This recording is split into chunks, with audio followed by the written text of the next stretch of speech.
Cristallisation. Je mets 0 à tout le monde sur une partie le de truc Banigo Isaac, comme ça j'arrête voilà. la partie Ça, et on a tu tous peux perdu. Ok. Et Ça te va, il n'y a pas de gagnant.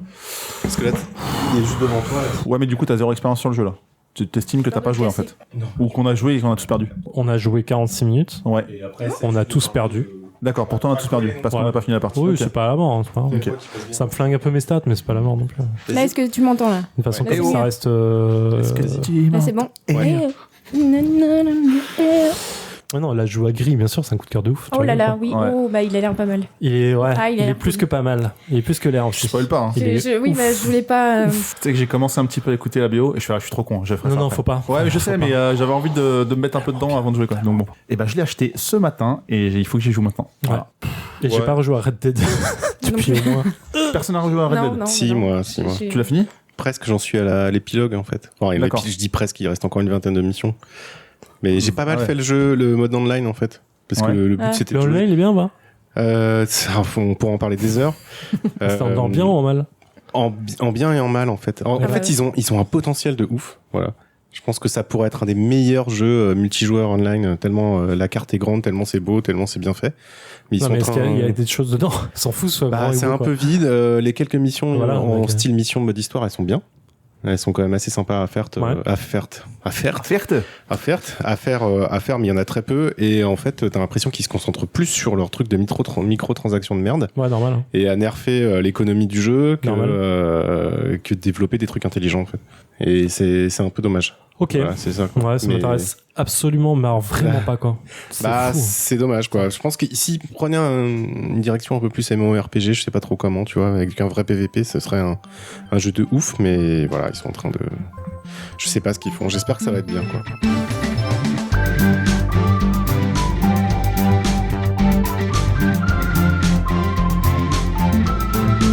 Bonjour à tous, c'est le 4e épisode du Contrecast, c'est le premier de cette année 2019, donc déjà bonne année à tous et à toutes.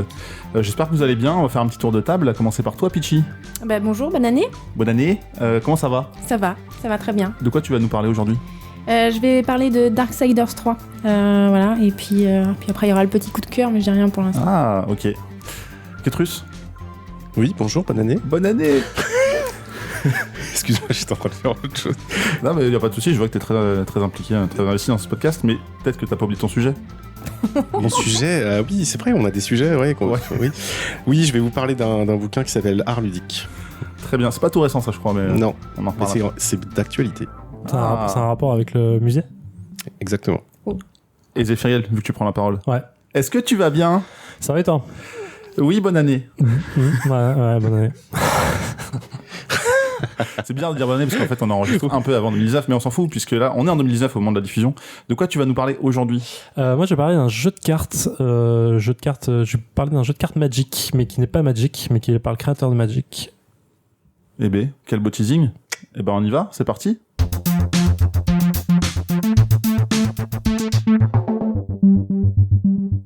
Donc la dernière fois, Zéphiriel, tu nous avais parlé du jeu de plateau avec Fallout, mais cette fois, comme tu disais, c'est un jeu de cartes. Donc c'est Keyforge, mais qu'est-ce que c'est? Alors, Keyforge, ouais. Je refais un peu d'historique. Je sais pas si vous avez déjà joué à Magic autour de la table. Ketrus, je sais. Un petit Si. peu. Ouais, voilà. Donc Magic, c'est un jeu de cartes qui a été créé dans les années fin 80, début 90 par Richard Garfield, qui ensuite racheté Wizard of the Coast, tout ça, machin et tout. Et donc c'est encore aujourd'hui l'un des plus gros jeux de cartes joués au monde. Hein. Je pense pas qu'il y ait autre chose qui puisse le battre encore aujourd'hui, même Yu-Gi-Oh, tout ça en fait. Même s'ils ont leur communauté, Magic ça reste le mastodonte. Je crois que Yu-Gi-Oh a dépassé Magic à un moment donné. J'ai un doute en fait, mais Surtout, maintenant qu'il y a ouais. Arena qui est sorti, c'est plus le cas. C'est plus le cas, non. Et il y a une nouvelle extension Magic là où on enregistre qui doit être sortie. Ouais, bon bref, ouais. Magic, ouais, ça reste un mastodonte. Et donc Richard Garfield qui est assez proéminent en termes d'idées et de création de jeux, avait lancé Netrunner fin des années 90, qui s'était plus ou moins planté. Il avait lancé une V2 en 2010 ou 2012, je crois, qui avait pas fonctionné plus que ça, mais qui avait trouvé un petit public. Et là, depuis, C'était pas mal. ouais, c'était pas mal. C'était Ouais. pas mal. C'était marrant, mais c'était pas foufou, quoi. Et là, en fait, voilà, depuis 6 mois maintenant environ, il a sorti un jeu de cartes qui s'appelle Keyforge, l'appel des archontes. C'est le titre du jeu. Et on repart sur un type de Magic. Alors, je vais faire la différence, c'est vraiment super important parce que c'est le cœur du jeu. Magic, à la base, on achète donc un starter pack, donc une boîte de cartes dans laquelle il y a les règles, il y a un deck de base qui est créé maintenant, qui l'était pas avant. Et à côté de ça, on va acheter des boosters dans lesquels on va avoir une douzaine de cartes, si j'ai pas de conneries, avec des cartes rares, des cartes non communes et communes, et on va construire des decks avec ça. C'est-à-dire qu'on va construire son propre deck, et une fois qu'on est en jeu, on a son deck construit, on pioche ses cartes et on joue avec ce deck. Ok, jusque là, tout le monde est d'accord avec moi. Donc il y a des cotes de cartes. D'accord, c'est-à-dire que vous pouvez aller dans tous les magasins de jeux spécialisés au monde, il y aura toujours quelqu'un pour vendre des cartes à l'unité. Aujourd'hui, je crois que la carte la plus rare de Magic, le Black Lotus, toujours en alpha, bord noir, anglais, machin, elle vaut 18 000 €, je crois, un truc comme ça. Ça va, à ce moment-là, elle a vraiment bien monté. Ouais, elle a bien monté. Ouais. À mon époque, elle valait 5 000 francs. Tu vois ou pas la différence? Donc voilà, ça continue de monter. Donc il y a des cartes précises qui valent énormément d'argent aujourd'hui. Richard Garfield, il s'est dit quoi? Enfin, j'imagine qu'il s'est dit un truc. Il s'est dit, putain, c'est cool, ça brasse de la monnaie, hein, mais tout ça, j'y touche que dalle, parce que, mine de rien, la revente, ça ne sert à rien. Et il a créé un autre jeu où il s'est dit, je vais faire aussi un jeu à collectionner, pas un jeu de cartes à collectionner, mais un jeu de deck à collectionner. Et c'est quoi la différence? C'est que lorsque vous achetez un deck de Keyforge, votre deck est déjà construit. À aucun moment, alors vous pouvez le faire si vous voulez le faire, mais dans les règles du jeu, vous ne pouvez pas déconstruire le deck ou le changer d'un iota. Les cartes sont prédéfinies. Tout est numéroté. Vous avez même une petite carte qui vous récapitule les cartes que vous avez dans votre deck. Le deck a un nom spécifique qui est unique. Et si vous avez en tournoi, votre adversaire vérifie votre deck et vous jouez avec. Donc vous pouvez pas modifier votre deck. Mais j'ai quand même une question, ton booster que tu achètes, il a des cartes? Il n'y a pas de booster. Il y a que des cartes, des decks. Ouais, okay. Dans Keyforge, il y a que des decks que tu achètes. Ok. Le deck vaut 10 balles, et tu as ton deck avec ça. D'accord? Jusque-là, on suit. Le deck est unique. Et quand je dis unique, c'est que j'exagère absolument pas. Il a créé un algorithme qui fait que il a, je sais pas, je crois qu'il y a 500 cartes aujourd'hui, et ces 500 cartes, dans chaque deck, il y a 37 cartes. En fait, chaque deck est unique de 37 cartes. Ça n'empêchera pas de faire un équilibrage plus tard s'il se rend compte. En fait, il y a un équilibrage qui est censé être fait. Moi, j'y crois pas du tout, parce qu'il y a des decks qui sont vraiment pétés. Mais grosso modo, c'est qu'on peut avoir dans chaque deck la carte 1.38, c'est un 1.37 la deck. C'est un deck unique. Le deck avec la carte 1.36 puis la 38, c'est un autre deck, mais il est différent du premier parce qu'il y a une carte qui a changé. Et ainsi de suite. Clac. Ouais, mais c'est vachement tiré à la cheveux, mais c'est super important à comprendre en fait. Du coup, on a des millions de decks aujourd'hui qui existent, l'algorithme étant là, qui sont plus ou moins équilibrés. Et dans chaque deck est défini par 3 familles distinctes. Je crois qu'il y en a 9 en tout, un truc comme ça. Il y a les martiens, il y a ceux qui sont les ombres, ceux qui sont les protecteurs, les machins, j'ai plus les familles en tête. Et grosso modo, voilà, vous achetez votre deck. Vous avez dans votre deck 3 familles différentes avec un nombre égal de cartes à chaque fois, environ. Et dedans, vous avez, de façon aléatoire, vos cartes communes, vos cartes non communes et vos cartes rares, voire des cartes légendaires, ça dépend, qui forment votre deck et vous jouez avec ça. Donc, avec tout ça, je vous ai pas encore pitché le jeu, vous savez pas de quoi on parle du tout, c'est cool. Dans Keyforge, qu'est-ce qu'on fait? On joue contre un adversaire à la Magic, sauf qu'on ne détruit pas son adversaire, on va jouer des cartes pour forger des clés, 3 clés avec des ambres. Donc en fait, le but du jeu, c'est une forme de farm en fait. On va farmer pendant le jeu des jetons qu'on va appeler des ambres, qu'on va garder de côté, et au début de ton tour suivant, pour 6 ambres possédés, tu peux forger une clé. Tu dois forger une clé. Ouais. Et à chaque fois que tu forges ta 3e clé, tu gagnes la partie. Ça va jusque là? Ça, c'est très obscur, mais tout le sel du jeu est dans un seul, en plus du fait que le deck soit unique, c'est quand même assez cool. Tout le sel du jeu est dans le fait de se dire, à chaque fois au début de mon tour, je dois choisir une des 3 familles que je possède, et je ne peux jouer que celle-ci. C'est-à-dire que, si j'ai une carte de 6 mains, j'ai une main de 6 cartes, j'y arrive. Et sans 6 cartes, j'ai 2 cartes de chaque famille, donc 2 x 3. Et je peux jouer que ces 2 cartes à chaque fois. Il n'y a pas de coup pour poser la carte, il n'y a pas de mana, il n'y a pas ce genre de choses comme à Magic. Je pose ma carte, je l'active. Si j'ai des cartes de cette famille sur le plateau, je peux les activer ou attaquer avec, et ainsi de suite. Mais je peux pas jouer les autres cartes. Ça me sont interdits pendant ce tour. Et en fait, on va jouer comme ça, chacun son tour, jusqu'à la fin du jeu. Dit comme ça paraît bizarre, mais c'est vraiment super important à comprendre parce que moi, ma première partie, les 4 premiers tours, j'étais là, je fais ça, on me disait non, c'est pas la même famille. Ok, alors je fais ça, mais j'attaque là, non, c'est pas la même famille. Ah ok, j'active ça, non, c'est pas la même famille. Putain. Même les cartes en jeu, tu peux. Si elles non, sont non, pas la c'est même une seule famille, tu peux pas les jouer. C'est une seule famille quoi qu'il arrive. Donc du coup, en fait, tes combos, il y a des familles qui combattent ultra bien, mais tu peux pas les jouer ensemble. Enfin, tu peux pas les jouer tout de suite. Au moment où tu les joues, tu peux pas les faire comboter. Il faut une autre carte qui va dire jouer une carte d'une autre famille pour ce tour-ci, et ainsi de suite. En fait, tout le jeu tourne sur ça en termes de la réflexion, en disant à quel moment je peux poser cette carte qui va comboter avec la prochaine famille que je vais pouvoir faire, et ainsi de suite. Et le jeu est d'une profondeur assez hallucinante pour ça. Et voilà, c'est un Magic-like, je suis retombé dans la drogue, j'ai déjà acheté 10 decks, et voilà. Quoi dire d'autre, c'est trop bien. Mais du coup, j'ai peut-être pas bien compris cette histoire de deck. Il y a combien de decks aujourd'hui qui existent, qui sont sortis? C'est pas répertorié. C'est pas répertorié. Non, il y a une appli sur chaque deck que tu prends, il y a un QR code, tu le scannes et tu le rajoutes à ton deck que tu as créé, enfin à ton compte que tu as créé en ligne, sur keyforge.com. Et voilà. Mais après, tu peux déconstruire des decks et en reconstruire ou pas? Non, le jeu fait que c'est ton deck, il est unique, tu peux jouer qu'avec ce. Après, avec des potes, tu peux t'amuser si tu veux, mais l'intérêt, il est dans le fait de dire que ton deck, il est impossible à changer, ne serait-ce que d'une carte. D'accord. Ok. Ça donne un effet assez restrictif, j'ai l'impression. Enfin, c'est. Ouais, parce qu'en fait, le but, c'est de jouer beaucoup avec le même deck pour comprendre comment il fonctionne et comment gagner avec. Mais qu'est-ce qui t'empêche? Enfin, du coup, ça t'empêche de changer une carte ou deux en élément, de te dire, c'est frustrant. J'ai l'impression que tu dis, elle sort de famille. C'est le but du jeu, en fait. Après, ça peut résoudre pas mal de problèmes d'équilibrage aussi. Ça résout pas mal de problèmes d'équilibrage. T'as pas à construire ton propre deck, parce qu'un Magic, enfin, c'est la phase la plus relou, en fait. Construire un deck, c'est la phase la meilleure. Ou la plus intéressante. Non, mais tu peux kiffer ça, mais c'est la phase la plus relou, c'est d'optimiser ton deck. Oh là là. Tu joues 10 parties, ok, il faut que je change peut-être cette carte parce que machin, l'équilibrage de ton jeu, il est super dur à faire. Là, on l'a fait pour toi. En fait, le mec, il voit que c'est. Enfin, je pense qu'il a vu ses joueurs grandir, voir ok, ils ont plus autant de temps qu'avant, ils peuvent plus passer 10 heures par jour sur mon jeu. Ok, bah, je vais faciliter toute cette partie. Ils vont que jouer et ils vont racheter du coup des nouveaux jeux pour jouer. Et c'est ce que tu fais en fait. Tu achètes ton deck, tu regardes ce qu'il a comme carte. Tu joues rapidement avec tes potes, tu vois son équilibrage, tu dis ok, celui-là il m'intéresse, mais c'est pas le meilleur deck que j'ai eu, ok, bam, tu en rachètes un autre et tu passes à autre chose. Aujourd'hui, il y a des decks qui valent entre 1000 et 1200 balles. Quoi? Ah ouais. Mais je comprends pas. Attends, je pige pas. Comment tu peux. Bah, tu revends le deck entier en fait. Parce que c'est du deck aléatoire quand t'achètes un booster? Oui.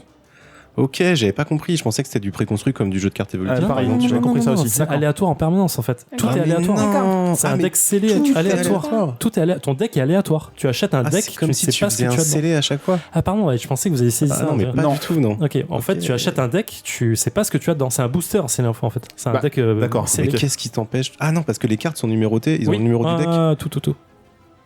Ouais, c'est.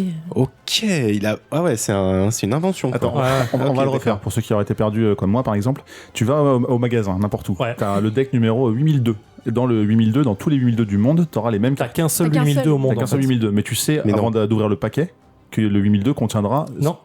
Enfin, tu peux le savoir. Tu achètes un paquet scellé. Ah mais non. Qui ressemble à tous les autres paquets. Ok. Une fois que tu l'as acheté, exactement. Unique. Oui, tout ça, je l'ai dit plusieurs fois. Oui, mais d'accord, mais le j'avais compris deck unique. Ton deck est unique dans le monde. Dans le monde, il n'y a qu'un seul deck qui a cette liste de cartes-là. Donc ça veut dire que tu peux acheter un deck sans jamais ce qu'il y a à avoir dedans. Tu vas pas l'ouvrir, par exemple, pour la collection. Personne ne sait ce qu'il y aura dedans. Et c'est ton secret, quoi, en fait. C'est horrible. Donc tu achètes ton deck, tu l'ouvres, tu déchires le carton parce qu'il est scellé. Tu regardes ce qu'il y a dedans et c'est ton deck. Il a un nom spécifique qui n'existe que pour lui.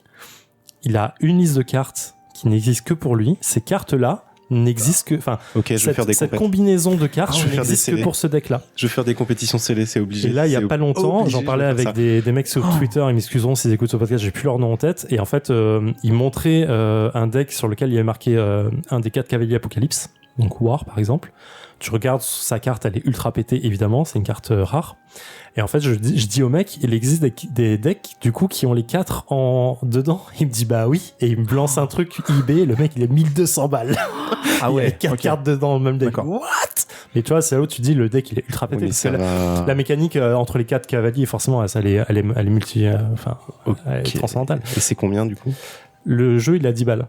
Chaque deck est à 10 balles. Okay, mais après, selon le contenu, là, du coup, je suis déjà à 120 balles dépensées. Mais ça va vite, hein. Ouais, ça va Tu super viens vite. vite, Oui, addictif, mais franchement. et du coup, il y a des compétitions. Ouais, bien sûr. Ok. Ouais. Bah, à Paris, dans les barrageux, il y a plein de tournois. Mais il y en a toutes les semaines. il y en a en scellé où tu chopes le truc et il faut Ah, je apprendre à sais jouer pas. le deck. Je sais pas. Ça, j'imagine que ça va arriver. Ouais. Ah J'imagine que ça va arriver. Putain, je suis tellement chaud. Mais du coup, si t'as un deck qui est très très fort et que est-ce qu'il peut être interdit en tournoi ou Non, le fait non, qu'il non. ait été généré, c'est Non. Enfin, pour l'instant, c'est pas le cas en fait. Je sais pas s'il y a des tournois officiels. Je me suis pas encore renseigné. J'ai peur de le faire d'ailleurs.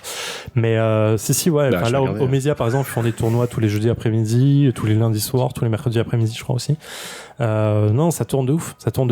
Et Richard Garfield quoi. Ça passe bien. C'est pas difficile à apprendre, mine de rien. Il y a plein de subtilités dans les règles, clairement. Quand t'achètes la boîte de base qui est out of stock partout maintenant, t'as les jetons de base, t'as plein de trucs. Bon, ça c'est pas forcément utile pour le jeu. Enfin, tu peux prendre n'importe quel truc pour les utiliser.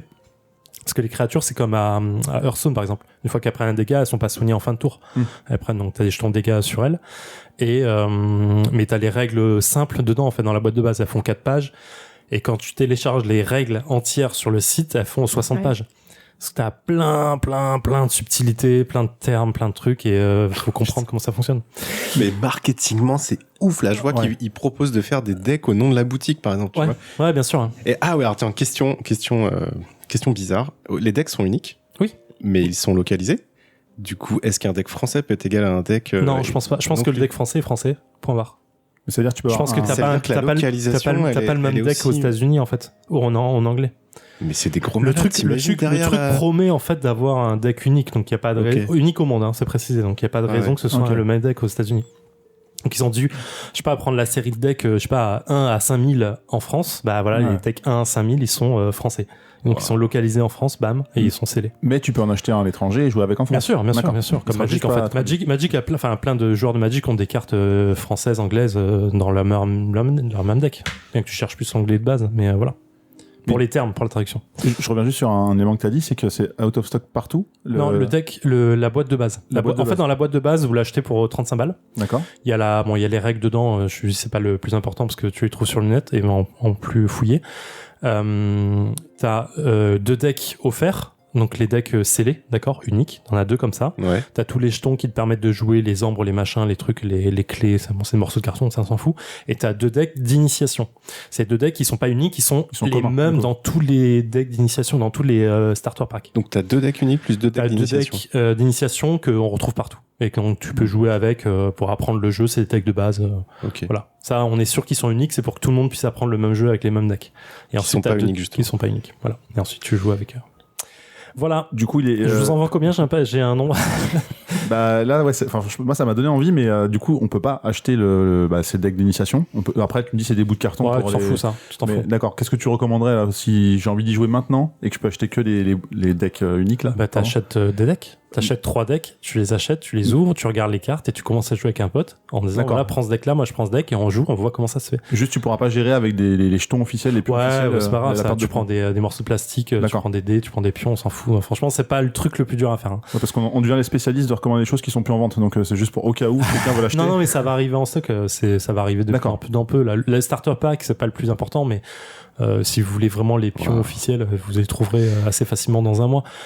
Ce jeu est en top des ventes de toutes les boutiques et tous les sites depuis 4 mois. Hein. Mais ça m'ouvre plein de réflexions et j'en parlerai pas là par rapport à Artefact auquel il a participé. J'en parlerai dans le coup de cœur et puis sûrement en détail dans une autre émission. Mais le gap entre les 2 modèles économiques est ouf, quoi. Ouais, bien sûr, c'est plus du tout la même chose. C'est incroyable, quoi. Enfin... Là, la revente de deck, en fait, mais ce qui est chiant, du coup, c'est que tu te dis, ok, moi, par exemple, là, tous les decks que j'en ai un qui est un peu plus balèze que les autres, ou que j'arrive mieux à jouer, en tout cas. Du coup, les autres, je les joue pas. Je les prête à des potes et on joue ensemble, mais c'est plus la même, tu vois. T'achètes pas des cartes pour pouvoir construire des decks, t'achètes des decks pour dire putain, j'en veux un de meilleur, j'en veux un avec d'autres familles dedans, tu vois, ou une autre mécanique. Là, le deck que j'ai, c'est une mécanique de vol en fait. Je vais voler beaucoup les ombres de l'adversaire pour les faire, pour faire chez moi. Le truc, c'est qu'il y a pas de méta du coup. Sur le jeu? Bah non. Bah si, parce que toutes les cartes sont connues. On connaît la liste des cartes. C'est juste leur interaction entre elles. Oui, mais comme tu peux mélanger les 3 familles dans un deck et que tu vas avoir des cartes différentes. Tu sais que la famille. Les stratégies, elles sont quand même un peu identiques. Bah, ça dépend des decks en fait. Moi, je dis le deck que j'ai là, en fait, il y a une énorme stratégie de vol et de capture d'ambre d'adverse. Okay. Donc voilà. J'ai une dernière question avant de clore le sujet, mais du coup, quand tu vas acheter ton booster, j'ai par exemple une carte starter qui contient un deck unique. Si t'as une carte, je sais pas, tu parlais des chevaliers tout à l'heure là, j'ai chevalier numéro 1, je sais pas comment il s'appelle, je peux la retrouver dans un autre bien deck. sûr. Mais comment je sais que ce chevalier appartient à ce deck numéro 8002? C'est marqué en bas de la carte. T'as écrit genre 1 sur 8000, enfin par 8002 sur 1. J'ai pas les cartes là sous les mains parce qu'elles sont dans la boîte, mais en fait en bas de chaque carte. Est indiqué le numéro du deck. Confirmé. J'ai quand même un doute maintenant. Ah mais non, le dos de la carte est au dos du nom du deck. D'accord. Le dos de chaque carte, si je dis n'importe quoi, les noms sont un peu farfelus, c'est assez amusant, c'est genre archonte universitaire de 10, je dis n'importe quoi. En fait, au dos de chaque carte de ce deck-là, tu as le symbole de cet archonte avec les 3 familles qui sont du deck, et il y a marqué archonte universitaire de 10 sur 37 cartes. Du coup, la seule vérification que pourra faire un joueur avant une partie, c'est de voir que tu as bien toujours le même dos de cartes. Par exemple, et tu as ton listing et tu vas regarder toutes les cartes qu'il y a. Mais ton intérêt, c'est de ne pas aller référencer ton deck pour ne pas que ton adversaire se prépare à prendre un meilleur deck. Pour éviter les Ils s'en foutent en fait. Ils s'en foutent. Non, mais si toi tu diffuses ton deck publiquement, il va se dire ah bah vu qu'il a cette carte là, moi il a une faiblesse par rapport à mon deck parce que moi j'ai ça dans. Ah oui, bien sûr, mais il faut que tu connais les decks des autres. Mais de toute façon, tu en tournoi officiel, normalement, tu dois toujours montrer ton deck à l'adversaire. Oui, ça change rien. Tu montres juste pour valider le fait que tu vas jouer avec. Après, je sais pas comment les tournois officiels vont être faits. S'il faut dans les tournois, on va dire ok, vous avez le droit à 3 decks. Et une fois que tu arrives en façon adversaire, t'en prends un, tu fais, c'est bon. Donc voilà. C'est passionnant, c'est intéressant, j'ai envie d'acheter des decks. Du coup. On y jouera ensemble. Putain, mais c'est avec ouf, plaisir. en fait. C'est une révolution, mais après, est-ce que ça va durer ou est-ce que ça va faire un flop? Ça détrônera pas Magic, vraiment. Ça peut pas détrôner Magic aujourd'hui. Ça n'a rien à voir, mais c'est pas du tout la même mécanique de jeu, c'est pas du tout la même façon de jouer, c'est pas du tout le même. C'est casual un peu, quoi. C'est casual à mort, ouais, quand même. Très bien, on aura l'occasion d'y jouer ensemble avec grand plaisir. Donc c'est Keyforge, c'est sorti depuis quelques mois, comme tu dis, c'est en top des ventes, c'est 10 € le deck et ça se trouve un peu partout sur tous les sites internet, et voilà, les bonnes crèmeries quoi. Et on enchaîne avec le sujet de Pitchy. 6 ans après le deuxième opus, Darksiders a enfin vu sa suite débarquer. Pitchy, est-ce que tu peux nous raconter ton aventure avec Fury ? Bien sûr, et je vais vous le raconter tout de suite. Alors, je vous parle de Darksiders aujourd'hui, qui est sorti en novembre dernier, donc sur toutes les plateformes Xbox, PlayStation et PC. Et comme son nom l'indique, effectivement, il y a eu 2 épisodes juste avant. Il y a eu le numéro 1 qui est sorti en 2010 et le 2 en 2012. Donc, tu l'as très bien dit, John Couscous, c'est qu'on a eu 6 ans d'écart entre le 2 et le 3, et je trouve ça assez long, et surtout pour ce qu'ils en ont fait, ça je vais en revenir un petit peu. Ah oui, ça va être plus critique pour moi que... Du coup, pour remettre les choses un peu dans le contexte, on va reparler de l'histoire un peu. Donc on a 3 mondes, on a le paradis, l'enfer et le monde des humains. Depuis toujours, le paradis et l'enfer donc, sont en guerre. Et un jour, il y a le créateur, donc voilà, le créateur, qui dit stop, j'en peux plus, ça suffit. On va mettre en place un conseil. Donc c'est le conseil ardent qui va permettre de créer un équilibre entre ces 2 mondes. Et c'est de là qu'apparaissent justement les chevaliers de l'Apocalypse. Donc comme vous les connaissez, c'est War qu'on retrouve dans le premier épisode, qui lui est accusé de trahison envers le conseil. Dans le 2, c'est Death, c'est le frère de War, qui lui essaye de racheter la cause de la faute de son frère, mais il est persuadé qu'il est innocent. Le 3, c'est justement Fury qu'on va incarner dans le 3. Et du coup, elle va devoir combattre les 7 péchés capitaux qui sont échappés en fait de prison. Voilà. Quelqu'un les a libérés, on sait pas qui. Je sais pas si c'est une importance de le dire, parce que j'ai pas fini le jeu encore. Et du coup, on en a un 4e qu'on ne voit pas et dont on ne parle pas plus que ça, mais peut-être que ça sous-entend un 4e. Oui, normalement, c'est de famille. Voilà, normalement, mais bon, on va voir. Du coup, voilà un peu pour l'histoire. Donc, comme je l'ai dit, moi j'étais... Darksiders, j'ai adoré le 1, le 2 peut-être un peu moins, mais bon, quand même, j'aime beaucoup l'univers. Le seul truc, c'est que pour moi, le jeu actuel, le 3, c'est un jeu qui aurait dû sortir en 2014 et pas en 2018. Ah ouais. Pour moi, c'est un jeu qui est pas digne de ce qu'on fait maintenant, en fait. De la nouvelle génération. Exactement. J'étais très déçue par ça. Il y a d'autres choses alors, je vais commencer par les points négatifs, comme ça on finira un peu en douceur. La première chose, c'est que bon, c'est pas une grosse Une grosse surprise, mais les voix françaises, faut oublier tout de suite. Je vous en supplie, jouez avec les voix anglaises. Par pitié. Est-ce que c'est des voix connues, genre Norman, Cyprien? Non, je crois pas. Mais en tout cas, je veux pas connaître celle de Fury, parce qu'on a l'impression de jouer avec une grosse prétentieuse et pendant tout le long, c'est chiant. C'est super chiant. Même en anglais? Non, en anglais, justement, ça passe super bien. En anglais, ça passe super bien. Ensuite, on a... Alors, je sais plus qui m'avait posé la question, mais le niveau de difficulté. Oui, c'est moi. Voilà. On y est. Alors, on se rapproche beaucoup de Dark Souls. Ouais. Clairement. Ah, quand même. En gameplay ou en difficulté? En difficulté. D'accord, ouais, c'est pas forcément bien. La partie gameplay aussi, enfin dans le sens où tu meurs, tu retournes au dernier checkpoint, mais c'est le checkpoint qui est à 10 minutes. Ouais, ok. Et bah t'as tous les mobs en fait qui respawnent et donc normal, ouais, ça c'est la mécanique, mais ça veut pas dire que c'est comme du Dark Souls, mais ok. Mais en termes de difficulté, moi je trouve que ça l'est quand même. Faut juste pas toucher à Dark Souls pour Non, mais parce que non, ouais. Tout de suite, attention. En fait, non, mais c'est pas ça, c'est qu'il y a plein de jeux qui ont, alors je vais pas dire copié parce que c'est une mécanique de jeu qui existe depuis longtemps, mais c'est juste qu'ils le font un peu mal, donc du coup ça nique. Alors ouais, effectivement, je vois ce que tu veux dire. Alors le truc c'est que moi Dark Souls, alors sur la partie difficulté, moi Darksiders, au départ quand j'ai su qu'il allait sortir, j'ai pas voulu regarder les reviews, j'ai pas voulu regarder quoi que ce soit, enfin je voulais pas me faire spoiler, vraiment. Et j'étais vachement surprise en voyant que au bout de 5 minutes, t'arrives à un boss et le truc il te défonce tout de suite. Mais ça fait partie d'une fausse intro en disant ok, tu reviendras plus tard pour le buter. Non, c'est vraiment. Tu dois le buter. Tu dois le buter. Ah merde. T'es obligé de le faire. Et en plus de ça, alors là pour le coup, après ça dépend. Je pense qu'il y a des gens, ils vont s'éclater à jouer justement à tryhard le jeu et puis parce que t'as quand même des niveaux de difficulté différents. Et même le niveau easy. Alors je suis pas forcément une super méga gameuse, mais c'était quand même rude. Il y a certains passages, c'était rude. D'accord. Donc voilà, donc ça après c'est la vie de chacun. Mais c'est vrai qu'il est beaucoup plus difficile, j'ai trouvé, que les deux précédents. Voilà. Ouais, enfin le premier était simple, même en hard, il était vraiment simple. Ouais. Surtout tu étais vraiment surpuissant rapidement. Le 2 était pas si difficile que ça, mais c'est la mécanique de jeu qui était plus. Mais en fait là t'avais un niveau. Je sais pas ce qui s'est passé dans leur tête. Vraiment, peut-être qu'ils se sont dit ouais c'est trop simple. En même temps ils ont changé de studio entre temps. Enfin les devs sont plus les mêmes. Mais voilà. Après ça c'est. Après entre le 1 et le 2 ils avaient changé complètement la mécanique de jeu aussi. Hein. Le 2 on était plus sur un jeu de rôle, action jeu de rôle. Parce que le 1 c'était plus un Zelda-like assez simple en fait. Ouais, c'est vrai.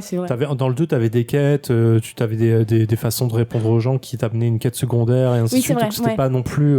Bon, c'est pas complètement différent, mais t'avais un côté plus RPG qui était pas dans le premier en fait. Ouais, tout à fait. Et que tu as.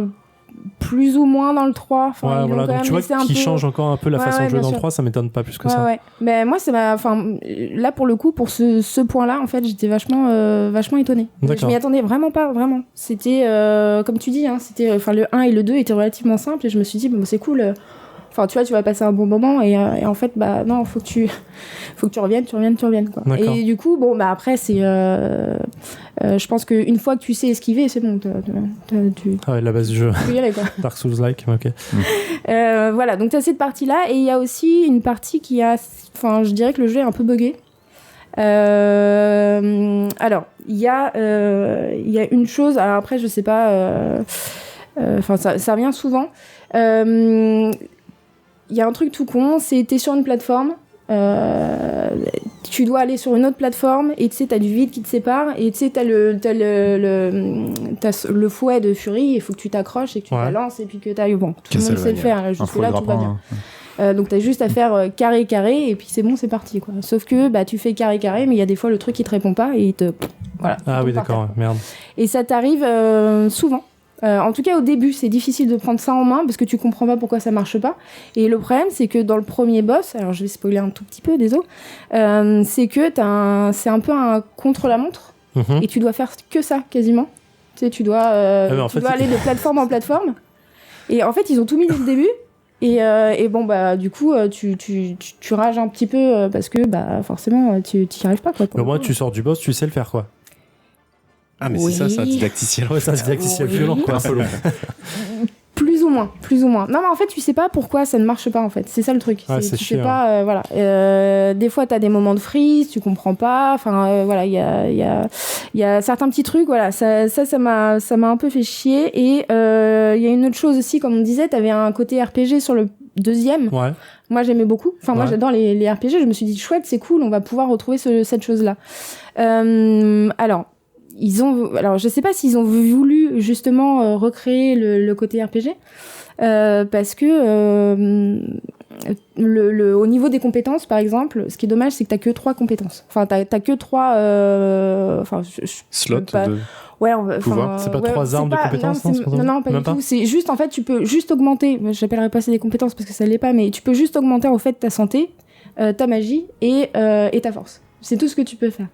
Mais moi, j'étais super déçue. Et en termes d'armes, tu peux de temps en temps les upgrader. Mais c'est tout, ça s'arrête là. Et en fait, c'est super frustrant parce que t'as pas l'impression d'avoir ce côté j'évolue dans le jeu. Bon, tu donnes tes armes à Vulgrim qui est toujours là. Ouais. Donc tu level up à chaque fois, forcément. Mais ça s'arrête là, en fait. Ouais, c'est un peu dur. Non, c'est un peu dur. Non, du coup, mais je veux dire, après c'est mon avis, c'est mon propre avis. Peut-être que parce que j'ai joué, je sais pas, j'ai dû jouer 5-6 heures, donc j'ai peut-être pas assez joué non plus. normalement, le jeu doit pas faire plus de 20 heures maxi. Hein, Je crois donc qu'il fait 15 voilà. heures en moyenne. 15 heures en moyenne, et puis il y a des DLC qui sont prévus. Il y en a 2 qui sont prévus. Trop cool. 15 Ouais, heures, alors quoi. je sais 15 pas trop heures, ce ça que paraît tellement peu, quoi. Non, pour un jeu de genre, c'est pas du. Ouais. 15 heures, enfin, 15 heures, c'est quand même un bon jeu, quoi. Tu commences à. C'est Ouais. pas mal, quoi. Ça me paraît pas. Enfin, 8 heures de jeu, c'est. Call of fait pas autant, quoi. En Oui, termes c'est de complètement- comparaison. Red Dead, c'est complètement sûr. différent. Oui, non, mais tu peux pas comparer à Red Dead, quoi. C'est pas un Red Dead non plus. Non. Donc c'est pas la même chose. Donc voilà, donc ça c'est les côtés négatifs. Après je vais passer donc au point un peu plus positif. Donc, Ah, mais ce qui me dérange, c'est que du coup, point négatif, t'avais Ouais. une feuille A4 et là tu sors un post-it pour le truc et c'est un peu gênant. Tu vois. Et d'ailleurs, il y a rien dessus. Non, si, il y a quand même quelques trucs, mais en fait, bon, il y a la durabilité du jeu, comme on disait tout à l'heure, Ouais. c'est que voilà, c'est en moyenne 15 heures, ça dépend en fait du. C'est respectable. Voilà, Oui. je trouve. Donc t'as les 2 DLC qui vont arriver, je crois qu'on n'a pas de date encore, mais c'est prévu. Il y en a un qui est plus tourné vers les énigmes et un autre qui est plus tourné vers le fight, en gros. D'accord. Donc génial. Donc ça c'est plutôt. Pardon, ça fait rire, désolé. Ça, c'est un point positif, donc Voilà. Il y a du contenu supplémentaire, c'est bien. On peut rejouer si Non on aime. mais j'espère juste qu'ils vont pas faire n'importe quoi. Enfin, encore une fois, c'est mon propre avis, mais j'espère qu'ils vont pas faire n'importe quoi parce que je pense que déjà le 2 a beaucoup été critiqué. Encore maintenant. Et j'ai. Enfin, moi je l'attendais ce 3 et je pense que j'en attendais beaucoup. Alors le truc qui va être assez drôle, c'est que les graphismes, moi je les ai mis dans le côté positif. Ouais. Ah. Tu vois. Ouais, mais ils ont repris le jeu qui avait été dev avant. Voilà. Bah, En partie, si tu veux, c'est un peu- moi j'ai été harcelé par les pubs YouTube pour Darksider. Ouais. La petite au début, là où juste elle se bat, et au début je crois que c'était un jeu mobile en fait. Et après, Ouais, c'est marqué, alors. putain. Ah ouais, et après c'est marqué Darksiders 3, je fais ah ouais bon, ok, Optimisé d'accord. 4K. Ah ouais, ok. Ça- Et après par contre ils ont sorti une deuxième pub, alors c'était pas toujours très beau mais assez longue, c'est avec une musique, Ouais. c'est une musique connue, une musique pop. Et qui racontait quelque chose et je trouvais ah tiens ça a l'air cool et intéressant, mais là du coup tu m'as un peu refroidi. Oh, non mais je veux Attends, on a pas absolument fini la liste du je- post-it. non mais Ouais. ce que je veux absolument pas vous refroidir ou quoi que ce soit. Moi après j'étais vachement je sais pas si j'étais très exigeante avec ce jeu. Mais j'ai pu en fait le Darksiders que j'avais avant en fait, qui m'avait complètement séduite et pour qui j'avais un gros coup de cœur. Là, comme on a dit tout à l'heure, c'est qu'ils ont changé un peu pas le mode de jeu, mais un peu les difficultés, tout ça. Et c'est vrai que après, moi je suis pas Dark Souls, c'est pas du tout mon type de jeu déjà de base. Donc quand tu vois ce genre de truc, tu vois, c'est dommage, c'est vraiment dommage. Et donc pour les graphismes, du coup, je vais juste me justifier, c'est que je sais pas, ça me rappelle vraiment les premiers, et je me dis au moins c'est pas grave qu'il y ait pas de trucs à la, je sais pas, à la God of War ou Red Dead. Pour moi, c'est pas vraiment ce qui fait que voilà, c'est pas moche. Ça me rappelle un peu WoW à ses débuts. Ouais, ce que j'allais dire. Ouais. C'est ça. Les Putain, paysages à et ses tout. débuts, putain, t'es hardcore aussi, c'est violent. Ouais, Peut-être un non. peu après quand même. Oui, plutôt après. Non, quand même. C'est début 2015 quoi. Bah, c'est pas super beau WoW encore, faut arrêter. Ah, moi j'aimais Non, bien. Non, j'ai pas dit que j'aimais pas, je dis c'est pas beau, c'est pas du beau Ah graphisme. non, c'est pas fin, du truc 4K, voilà, HD, c'est pas, tout ça. Non, c'est cartoon bien à sûr. mort, quoi. Mais voilà, peut-être qu'après, voilà, finalement, moi, c'est peut-être plus mon truc, finalement. Et voilà, donc, pour moi, ouais, bah, comme je le disais, hein, c'est dommage qu'ils aient sorti ça maintenant et qu'ils auraient dû le ressortir un peu plus tôt, je pense. Enfin, voilà. Mais bon, sinon, autrement, je vous le conseille. Hein. Moi, tu me le vends à mort. Hein. Non, Non, mais vraiment. Non, mais tant mieux. Après, ça se trouve, tu vas pas avoir les mêmes points de vue que moi. D'ailleurs, on pourra en débattre, hein, si tu veux. Moi, ça m'intéresse. Mais au contraire, moi, je vous pousse à l'essayer parce que j'ai pas envie. En fait, je suis arrivée ici, je me suis dit cool, c'est cool, j'ai Darksiders entre les mains, je vais pouvoir en parler pendant le podcast. Et finalement, bon, bah voilà, bon, ça va que bon. Mais l'histoire. Non, l'histoire est cool. L'histoire est cool. Non, l'histoire C'est est quand même cool. vachement important. Non, l'histoire est quand même cool. Alors, ce qui est bien aussi, c'est que les différents boss, donc c'est les 7 péchés capitaux, ils les ont bien faits. Pour le coup, ils ont eu de l'imagination sur le design des boss, et ça, c'est vraiment cool, pour le coup. Et voilà, non, sinon, l'histoire est bien, ouais. Ouais, et l'héroïne. Parce que moi, quand j'ai vu les premières images, je me suis dit, ah cool, un Darksider avec une héroïne, enfin, c'est cool quoi. Et qui a l'air vraiment badass avec du caractère quoi. Mais est-ce que c'est le cas? Oui, c'est le cas. C'est le cas. C'est le cas, et puis elle est super classe. Je trouve qu'elle est très classe, Fury, avec ses cheveux et tout. Et en plus, il y a des pouvoirs. Enfin, on a des pouvoirs, donc on change de pouvoir. Donc ses cheveux, alors ça c'est un truc de nana, mais ses cheveux changent de couleur. Ouais, comme dans Dragon Ball, hein. Enfin, Voilà. voilà. Ouais, le pot de nana, ouais, je trouve ça Oui, cool aussi. effectivement, comme dans Dragon Ball. Mais non, elle est classe, et c'est plutôt cool de jouer une femme, enfin une héroïne féminine, un peu dans tout ça. Mais ça, c'était prévu depuis le début. Hein. Oui. Que la troisième était une sœur, et le quatrième sera un mec avec un flingue. Mais c'est sûr du coup qu'on va voir. Alors je sais pas s'il y aura un quatrième, mais à l'époque du 1, quand moi il est sorti le 1, j'étais ultra fan du truc. Ouais, moi aussi. Et effectivement, on savait que le 2, ce serait la Death avec sa faux, 3, Fury avec son fouet, et 4, ce serait Famine avec son flingue. Donc c'était prévu sur 4, mais effectivement, il y a eu tout le problème du studio. D'ailleurs, c'est plus Famine. Hein. C'est plus Famine. Non, c'est Discord maintenant. Ouais, c'est un peu nul, mais pourquoi pas. Ouais. On fera avec. Ouais, mais je sais pas pourquoi ils ont changé. Ouais, c'est plus parlant marketing, tout ça. Ouais, peut-être. Mais ouais, moi, en fait, il y a tous les problèmes je crois que c'était THQ à l'époque qui sortait, non, c'est pas THQ, ça, qui sortait ça, qui sont fait faillite, qui ont dû revendre la licence, qui avait été reprise par je sais plus qui. Et là, c'est Core Media qui reprend ça, et puis voilà, quoi. Donc c'est plutôt, je suis content qu'ils aient sauvé la licence, malgré toutes les difficultés qu'ils ont eues, et malgré effectivement que ce soit pas le jeu qu'on attendait tous il y a 5 ans de ça, enfin plutôt que c'est le jeu qu'on attendait mais il y a 5 ans, et je comprends complètement ton point de vue là-dessus, mais moi ça me ralentit pas du tout en fait. Mais tant mieux. Ça me donne encore plus envie d'y jouer parce que c'est vraiment une licence qui est... Les critiques en fait elles étaient, je les regardais un peu avant de venir, mais c'est marrant parce que t'as soit il y en a qui ont adoré le jeu, et soit t'en as d'autres qui, comme moi, ont été vachement déçus en fait. Ouais. Et t'as cet équilibre-là, et je pense que ça pourrait très très bien te plaire. Surtout si t'aimes bien les jeux où t'as de la difficulté dedans. Et j'étais content d'entendre ça en fait. J'en parlais avec des collègues justement qui avaient testé. Ils disaient la difficulté ils l'ont rehaussé et c'était assez violent, et ils m'ont fait cette réflexion par rapport à Dark Souls parce qu'ils savent que je kiffe. Et du coup je me suis dit ok, ça peut voir le coup, mais j'ai peur effectivement parce que la mécanique de jeu Dark Souls est vraiment particulière, et je me dis ok, si c'est juste le fait d'esquiver et de taper un mob, c'est pas vraiment ça en fait, c'est pas le but du jeu, c'est pas la mécanique que je cherche, mais c'est quoi la mécanique toi que tu recherches exactement? En fait, toute la mécanique Dark Souls, elle est en fait dans le aussi, c'est ça, mais il y a aussi en fait toute la non mais parce que toute la mécanique de dégâts en fait, elle est ultra importante dans Dark Souls. Savoir si tu fais un dégât direct, si tu fais un dégât de slash, comment tu protèges tes dégâts, quel est l'intérêt de mettre une forme de dégâts sur ton épée ou pas. Il y a plein de trucs comme ça, quel bouclier tu prends, quelle armure tu prends, le poids que tu vas avoir avec, ainsi donc t'as tout ça à réfléchir en fait dans ta façon de jouer. C'est très stratégique. Ouais, enfin stratégique oui, mais mais ça pousse en fait ta réflexion sur ton équipement avant le combat. Et là, si tu me dis qu'en fait tu n'as pas ça, en fait t'as non, c'est t'as pas ça. qu'une seule En fait, arme. c'est juste presque. Non, D'accord, si ouais. t'en as. Alors je crois que c'est en fonction de tes pouvoirs. Alors, je vais pas dire de bêtises, mais j'en ai eu qu'un seul pouvoir pour l'instant, et je crois qu'il y en a 2 ou 3. Et t'as des armes en plus. D'accord. Et tu vois, enfin, je fais un comparo de très loin. Soul Calibur, Soul Calibur. Oh la honte sur moi. Raziel, c'est dans quel- Legacy of Kain. Legacy of Kain. Ouais, Soul River. Soul River, merci. Dans Soul River, en fait, finalement, t'avais un peu la même mécanique de Darksiders. C'est-à-dire que c'était un gros Zelda avec quelques pouvoirs, mais t'avais pas trop de notions RPG. En fait, c'est plus un action RPG qu'autre chose. Et du coup, dans Darksiders, c'est de loin un peu la même chose, avec une histoire un peu folle, avec des personnages très trempés et ainsi de suite.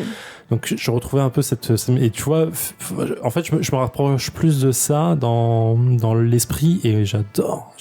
Moi, j'en veux tout le temps.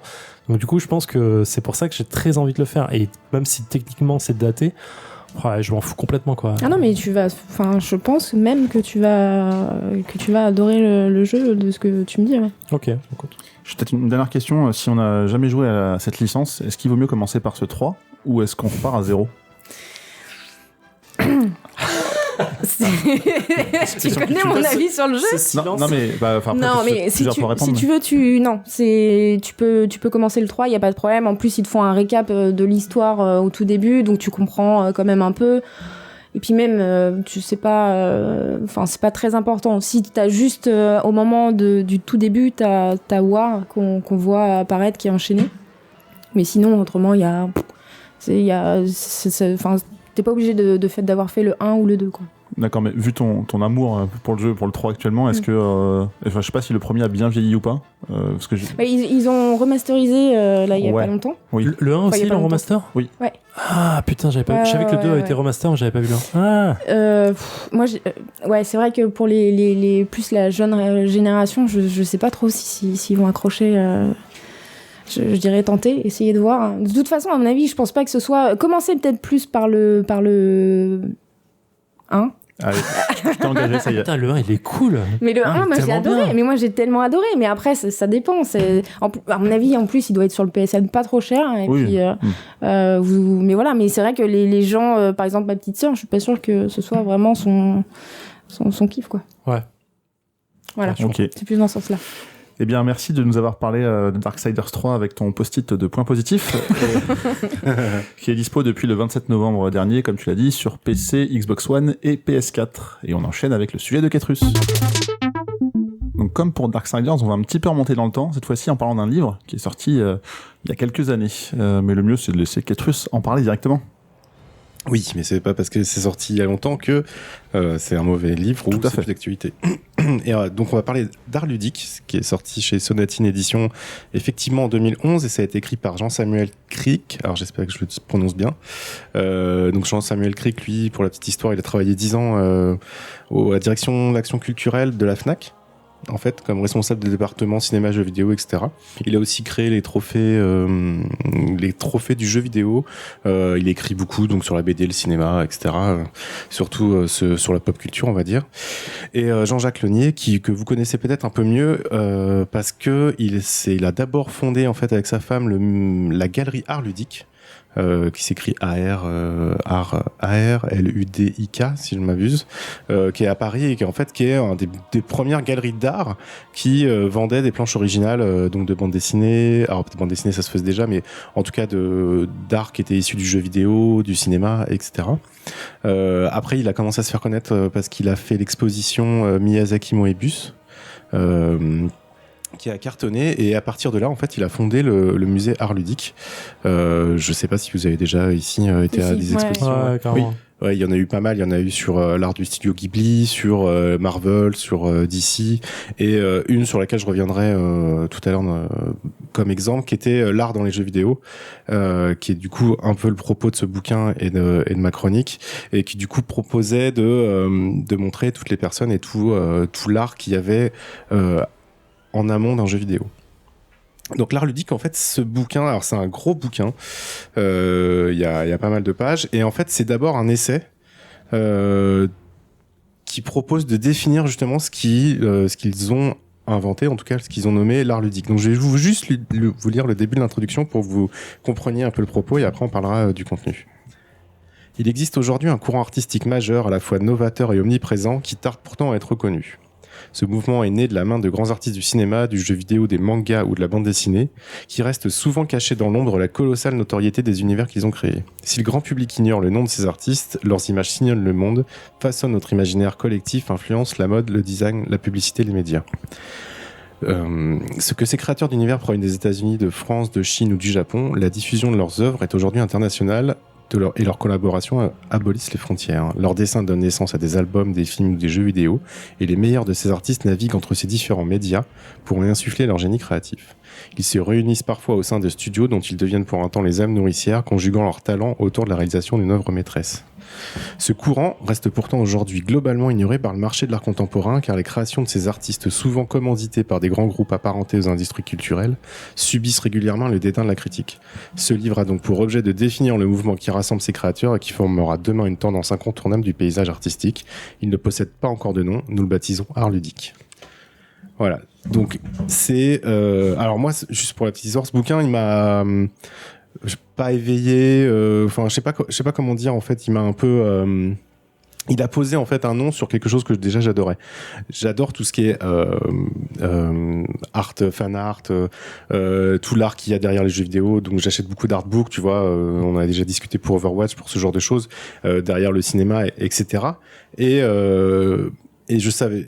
J'arrivais pas à vraiment mettre de nom là-dessus, je savais juste que j'étais assez fan de comment on fabrique quelque chose, comment on fabrique un film, comment on fabrique un univers, une BD, etc. Et tout le process de concept art, etc. avant. Et en fait, ces deux personnes-là ont mis un mot sur ça. Et en fait, c'est l'art ludique. Et pourquoi ils en parlent? Parce que c'est un art qui est difficile à catégoriser, difficile à voir, comme ils le disent dans l'intro, parce que c'est fait entre guillemets dans l'ombre, c'est fait en amont de quelque chose, c'est fait pour créer une autre œuvre qui elle sera sur les feux de la rampe, sur le devant des projecteurs, le devant de la scène, pardon. Et du coup, on ignore un peu tous ces artistes qui ont contribué à cette œuvre-là. Alors c'est on connaissait déjà un peu dans le cinéma, c'est-à-dire qu'on savait, par exemple, je prends Alien, on savait que derrière il y avait Giger, ou alors on prend Dune, on sait que derrière il y avait du Moebius, il y avait du Jodorowsky, etc., ce genre de personnes-là. Mais là, ça s'est très démocratisé parce que effectivement, ce dont on parle en fait ici dans ce podcast, que ce soit les jeux vidéo, des films, des livres, des BD, ce genre de choses, derrière en fait il y a une multitude d'artistes qui vont contribuer à fournir ce produit-là. Donc en fait dans ce livre-là, il va essayer d'étayer ses propos et de définir en fait ce qu'est l'art ludique. Alors ils vont d'abord essayer de refaire ils vont faire tout un historique en fait de cet art ludique. Donc lui il prend comme exemple la BD, le cinéma, enfin le jeu vidéo et les animés entre guillemets, donc les dessins animés au cinéma, etc. Je rajouterais aujourd'hui les jeux de société, parce qu'en fait on arrive au même constat, c'est-à-dire que derrière les jeux de société il y a aussi des artistes qui bossent dessus, qui font des concept art, qui sont mis un peu qui commencent à être connus en tout cas. Donc dans la première partie de ce bouquin, ils vont expliquer l'histoire en fait de la BD, des jeux vidéo, etc. dans les 3 gros pôles importants au monde qui sont France-Belgique pour à partir de la BD franco-belge, mais donc l'Europe, les États-Unis avec tout ce qui est comics, puis après jeux vidéo, et bien sûr le Japon avec le début des mangas, les animés et aussi forcément les jeux vidéo. Alors la première partie sur l'historique, c'est fantastique. Rien que pour ça, en fait, faut lire ce livre parce que tu apprends beaucoup de choses, parce qu'il met en parallèle les influences qu'il y a eu entre l'Europe, les États-Unis, comment c'est revenu. Parce que la BD, en fait, on dit qu'elle est née d'abord en Europe, au milieu du 19e siècle, par un Suisse qui s'appelle Topfer et qui a été le premier à mettre du texte sur des images, comme un strip, tu vois. Mais après, ça a été repris 50 ans plus tard aux États-Unis. Puis ça s'est développé pareil avec Walt Disney qui lui a fait des choses un peu plus évoluées, mais en France on a eu des créateurs comme René Laloux, Grimaud, etc. Et au Japon ils ont regardé ce qui se faisait en Europe et aussi aux États-Unis, et il y a eu Osamu Tezuka qui était un des premiers à faire des animés et le premier à faire un manga, etc. Donc dans cette première partie en fait de ce bouquin, c'est un peu un état de l'art. C'est-à-dire qu'il pose un peu les bases de quels sont les pionniers de l'art ludique, donc ce qu'il appelle l'art ludique, et c'est super intéressant. Après, ils vont un peu expliquer quel est l'art ludique aujourd'hui, quels sont les secrets de fabrication de cet art ludique, qu'est-ce qui mène à un jeu vidéo. Dans un jeu vidéo, il y a des concept artistes, il y a des artistes qui vont juste dessiner, il y a des sculpteurs qui vont faire des bustes, qui vont après être modélisés. Par exemple, dans l'exposition l'art dans les jeux vidéo à la galerie art ludique, enfin au musée art ludique, on avait vu sur Dishonored 2, au tout début, il y a des peintures, mais vraiment des peintures, genre peinture classique en fait, des personnages. À partir de ces peintures de personnages, il y a une sculptrice qui a fait des bustes. À partir de ces bustes-là, il y a les animateurs qui ont commencé à créer les personnages. Et du coup, on se rend compte que pour arriver juste à souvent des personnages quand même importants ou la personne qu'on va jouer dans le jeu vidéo, il y a toute une série d'artistes qui vont contribuer à ça. Enfin, il y avait eu la même chose et ça a été poussé avec BioShock Infinite, avec le cosplay de Lana qui avait fait Elisabeth, qui a été repris après la création de base d'Elisabeth. Ouais, exactement. Ouais. Parce qu'en fait, à la base, les mecs, ils avaient créé un trailer pour BioShock Infinite, donc le jeu était vraiment pas avancé ou à peine. Ils montraient le personnage d'Elisabeth, mais ils savaient ce qu'ils allaient en faire, mais ils savaient pas toute l'histoire complète. Ils avaient juste fait un trailer de base, parce qu'à l'époque il y avait même les pouvoirs qu'il y avait dans BioShock, mais ils ont tout changé par la suite. Et en fait, d'après ce trailer, il y a une nana russe, alors j'ai vraiment pas le nom, qui a créé un cosplay donc du personnage d'Elisabeth, qui a posté des photos et tout. Et en fait, les gars ils ont dit, ok, en fait, c'est ça qu'on veut pour le jeu. C'est c'est ton design que tu as créé. Et donc ils ont repris son design d'Elisabeth pour en faire ce qu'on en voit dans le jeu à la fin. En fait. Ah, c'est génial. Ouais, c'est génial. Il y a plein de. Et du coup, c'est une forme d'art aussi là, parce que le cosplay, la bien sûr, c'est ça, c'est une création artistique. Quand tu vois, je suis pas mal de cosplayers sur Instagram, tu vois le boulot qu'ils font sur les costumes, c'est je suis ultra fan du moindre détail quoi. Ça a se bouffer. Pardon, excuse-moi. Vas-y, je suis perdu. Désolé. Donc après avoir un peu posé donc cet état de l'art en fait, d'où ça vient, les origines des BD, des jeux vidéo, etc. dans les trois grands continents, on va dire, ou trois zones géographiques importantes dans cet art du divertissement, il va justement un peu chercher à le définir. Donc il appelle vraiment ça de l'art du divertissement. Il va aussi dire c'est un art qui est assez particulier parce que la plupart du temps c'est un art de commande. C'est-à-dire que c'est pas juste un artiste qui fait une toile ou qui fait quelque chose, c'est qu'on lui demande de faire un concept art, ce qu'on appelle le concept art, c'est-à-dire dessine-moi un univers, invente-moi un univers, un personnage, etc. Donc c'est pour ça, comme c'est un art de commande, c'est un peu décrié par entre guillemets les vrais arts comme l'art contemporain ou je sais pas, la photo, la musique, etc. Peut-être parce que ça perd un peu de sa noblesse, mais en fait, il explique aussi que, et moi je pense aussi que c'est une connerie, parce que derrière, en fait, c'est des vrais artistes, c'est des gens qui sont tellement doués, qui méritent en fait d'être connus et qu'on connaisse leur travail. Et après, il va expliquer un peu pourquoi cet art dit ludique a commencé à émerger en fait.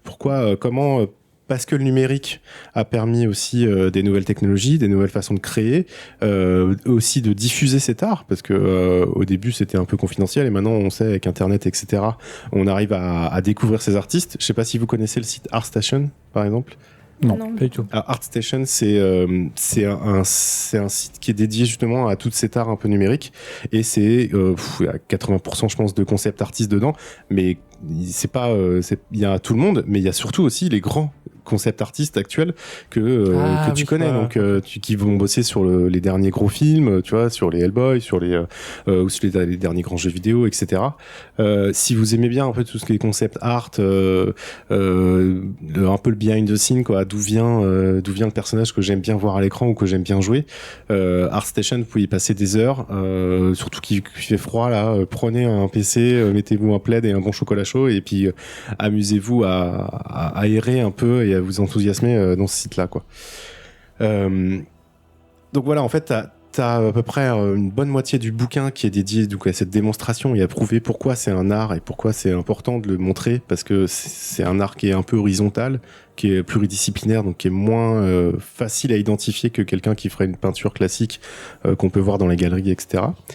Et après, il y a à peu près un peu plus de la moitié du bouquin qui est dédié à mettre en exergue des artistes qui ont contribué, des grands artistes de cet art ludique. Donc on va avoir Miyazaki, on va avoir Peter de Sèvres. Alors Peter de Sèvres, c'est lui qui est derrière toutes les conceptions de l'âge de glace. Vous voyez ? Ok. Donc tous les dessins conceptuels, puis les maquettes qu'ils ont faites derrière, etc. Il y a aussi Alexis Briclot, que vous devez connaître. C'est un illustrateur français, mais il est aussi fondateur des studios Dontnod. Ah oui. Ah, ok. Ouais. Et alors c'est pareil, Alexis Briclot, je vous conseille un tout petit peu de regarder sa vie, ce qu'il a fait, ce qu'il a écrit, ce qu'il a conçu, parce que en plus c'est un mec super sympa. Enfin voilà, il parle aussi d'Autochny Productions, vous savez ceux qu'on fait le chat du rabbin, puis je me rappelle plus du tout, mais ce genre de choses. Victor Antonov. Ça c'est des noms qu'on connaît pas, mais Victor Antonov il est à l'origine de tous les concept art et au début de Half-Life 2. Vous savez, avec les grandes villes avec les barrières, les toits, les trucs un peu complètement fous. Il y a Miyamoto, etc. Il y a Ian McKeag aussi, qui lui a bossé sur... j'ai un trou, ça y est. Sur les derniers Star Wars aussi. Il y a John Ho aussi qui lui est le peintre entre guillemets officiel du Seigneur des Anneaux. Ouais, le deuxième peintre, un des deux. Un des deuxièmes peintres, etc. Et il parle aussi de Geoff Darrow qui est un illustrateur de comics qui vit en France maintenant d'ailleurs, Cocorico, c'est trop cool. Qui est un illustrateur de comics assez connu et qui a participé à beaucoup d'œuvres de concept art pour le vidéoludisme ou le cinéma, quoi. Donc voilà, quand on aime en fait la pop culture, quand on s'intéresse un peu à l'illustration, à l'art qu'il y a dans les jeux vidéo, tu vois, on parlait de Zack Snyder, de la direction artistique, ce genre de choses, ou même de Red Dead Redemption qui est magnifique. Bah derrière, en fait, il y a des dizaines d'artistes qui bossent dessus, qui sont hyper doués. Et juste pour conclure, je reparle de cette exposition qui était l'art dans les jeux vidéo. Et il y a un truc qui m'a beaucoup plu, c'est que la ministre de la Culture de l'époque, qui avait été le visiter, elle a dit on dit que les artistes classiques n'existent plus. Et en fait, elle dit non, ils sont là, quoi. Et je trouve ça génial parce que c'est rendre hommage à des artistes très brillants, mais qui sont pas connus parce que ils sont juste là, ils sont juste avec plein de guillemets là pour l'industrie du cinéma ou du jeu vidéo. Mais ce livre est sorti il y a quelques années. Est-ce que justement ça n'a pas tendance à changer dans les mœurs de se dire que finalement ces noms sont un peu plus connus et qu'on les voit retravailler ailleurs? Si, complètement. Et c'est pour ça que je voulais en parler là, parce que à l'époque où j'avais lu ce bouquin, justement, ça commençait à émerger. On commençait à le voir. Tu vois, le musée art ludique par exemple n'était pas encore connu. Je sais même pas s'il existait déjà. Je crois qu'il date de début 2016, fin 2015. Ah ouais, donc il n'existait pas encore, tu vois, ce genre de choses. Et moi, je trouvais ça super enthousiasmant, justement, de voir que tout ça changeait dans les mœurs et qu'on commençait à s'inquiéter de ça. D'ailleurs, il y a eu, il y a pas longtemps, là, sur un dernier film de Disney, Mary Poppins. Je sais pas si vous avez vu les tweets ou des posts sur Facebook des concept artistes qu'il y avait derrière, en fait, pas que des concept artistes, mais aussi des animateurs, ce genre de choses, qui gueulaient parce qu'ils avaient pas été dans les crédits. Ah ouais ? Et qui disait, dis donc, Disney, si on n'était pas là, il y aurait pas cette scène-là, il y aurait pas le coucher de soleil au fond, etc. Ouais, mais c'est pas rare sur ce genre de truc. C'est comme les cascadeurs qui sont pas non plus dans les crédits. C'est ça, mais c'est malheureusement pas rare.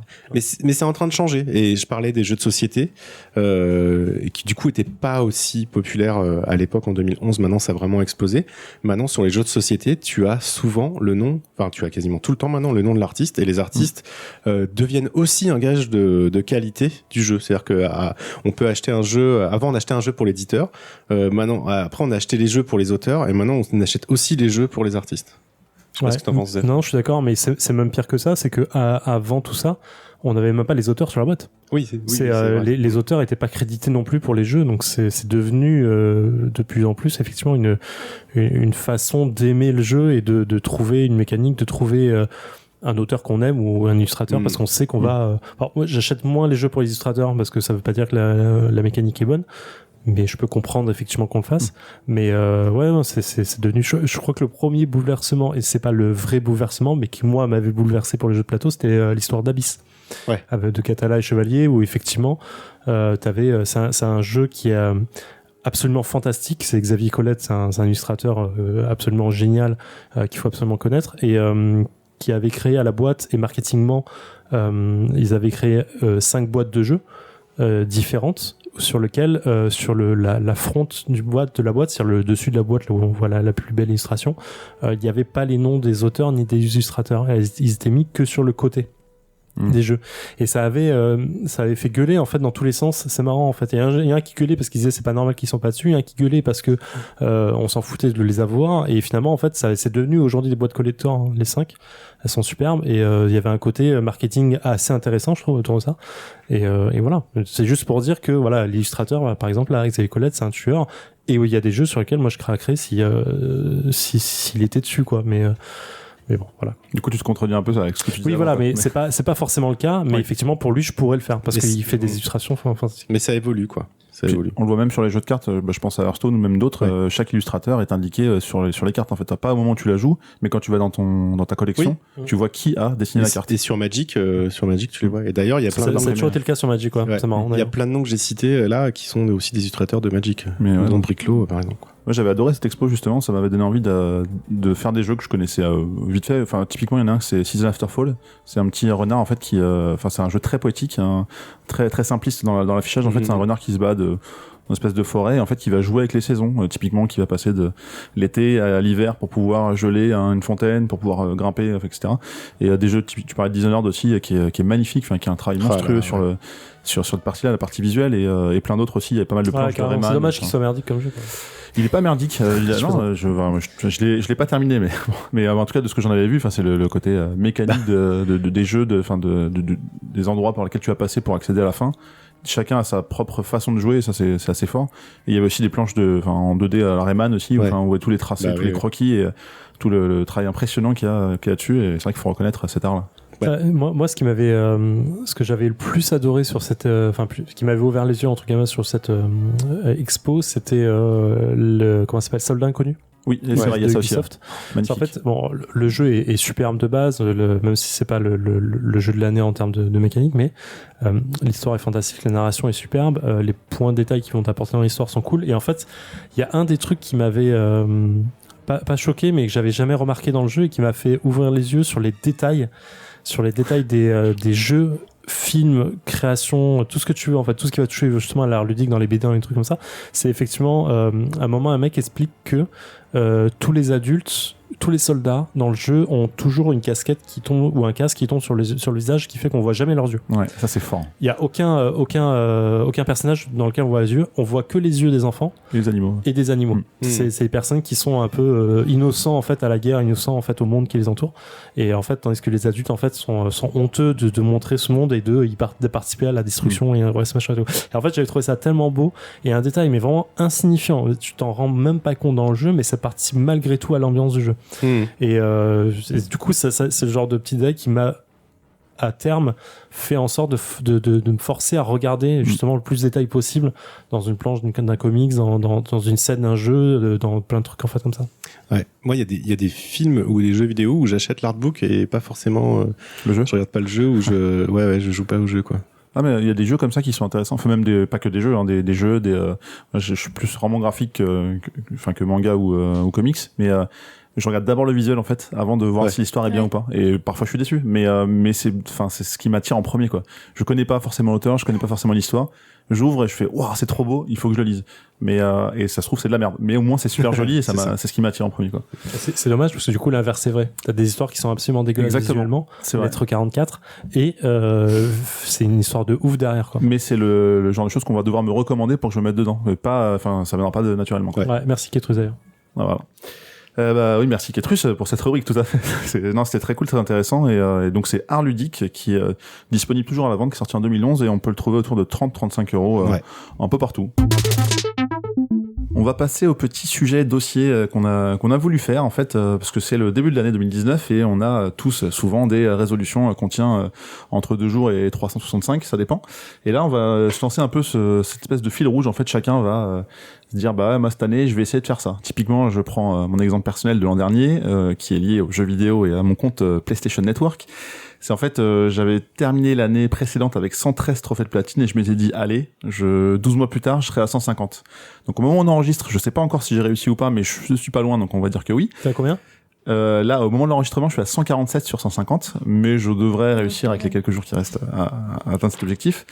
Et c'est difficile de savoir ce que je vais faire cette année, mais typiquement pour reprendre un peu le sujet précédent, ce que j'aimerais bien faire, c'est lire plus de bouquins, notamment des romans graphiques, parce que j'apprécie le format court. Enfin, les histoires font pas 150 000 issues ou autres. Vous reconnaîtrez les amateurs de comics.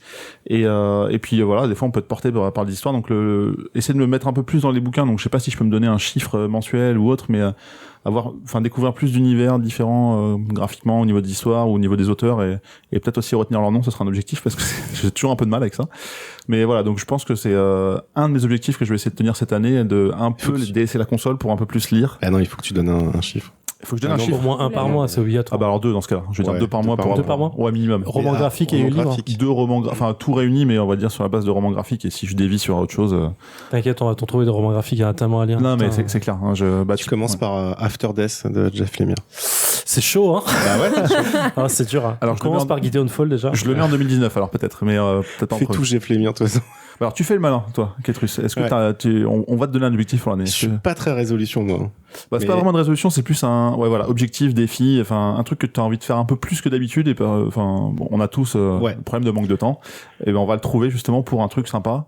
Je sais pas, passer les gens de Hearthstone. C'est ça, voilà, exactement, ouais. Je vais faire ça. Non, alors ça paraît con parce qu'en fait, il y a plein de gens qui passent légende, mais moi, j'ai jamais eu trop le courage de tryhard. Je l'ai fait une fois pour atteindre le rang 4 ou 3. Ah, donc tu vas le faire. C'est officiel, là, tu t'engages. Ouais, je m'engage, mais c'est marrant. Et, okay. Et après, comme ça, je pourrais jeter le jeu et jouer à d'autres trucs, quoi. Et bah, pourquoi pas, c'est peut-être la fin du jeu, finalement. Mais pourquoi pas, quoi. Alors, attends, tu t'engages à quoi, là? Devenir légende et le mois prochain t'arrêtes? Ou attends, il y a quand même un minimum de challenge là-dedans. Ouais, comment on peut le faire? Comment on peut le décider ça? Là, t'es combien aujourd'hui là au moment de l'enregistrement? Ah bah je commence tout bas là, je suis 20, je crois, 20, donc c'est bien. Sachant que chaque mois tu peux gravir les échelons du mode classé et qu'à la fin du mois tu descends de 4 rangs. Donc tu peux peut-être te dire que chaque mois tu gagnes 1 ou 2 rangs jusqu'à la fin de l'année, jusqu'à être légende pour Noël prochain. Non, on peut peut-être atteindre un objectif de rang légende alors parce que c'est peut-être trop. C'est quand même difficile hein, pour ceux qui n'ont jamais joué à Hearthstone. Si tu t'engages, en fait, tu descends de 4 rangs à la fin du mois, c'est oui, c'est ça. Donc en fait, tu dois t'engager au minimum à monter de 5 rangs par mois. Et normalement, à la fin de l'année, t'es au moins légende. Ah non, mais attends, de remonter de 5 rangs, tu veux dire donc. Oui, de remonter de 5 rangs. Ouais, sachant que ça te fait gagner que 1 rang par mois en fait. Ouais. Ah oui, d'accord. Si t'es à 15, là par exemple, t'es à 20, tu vas descendre 24.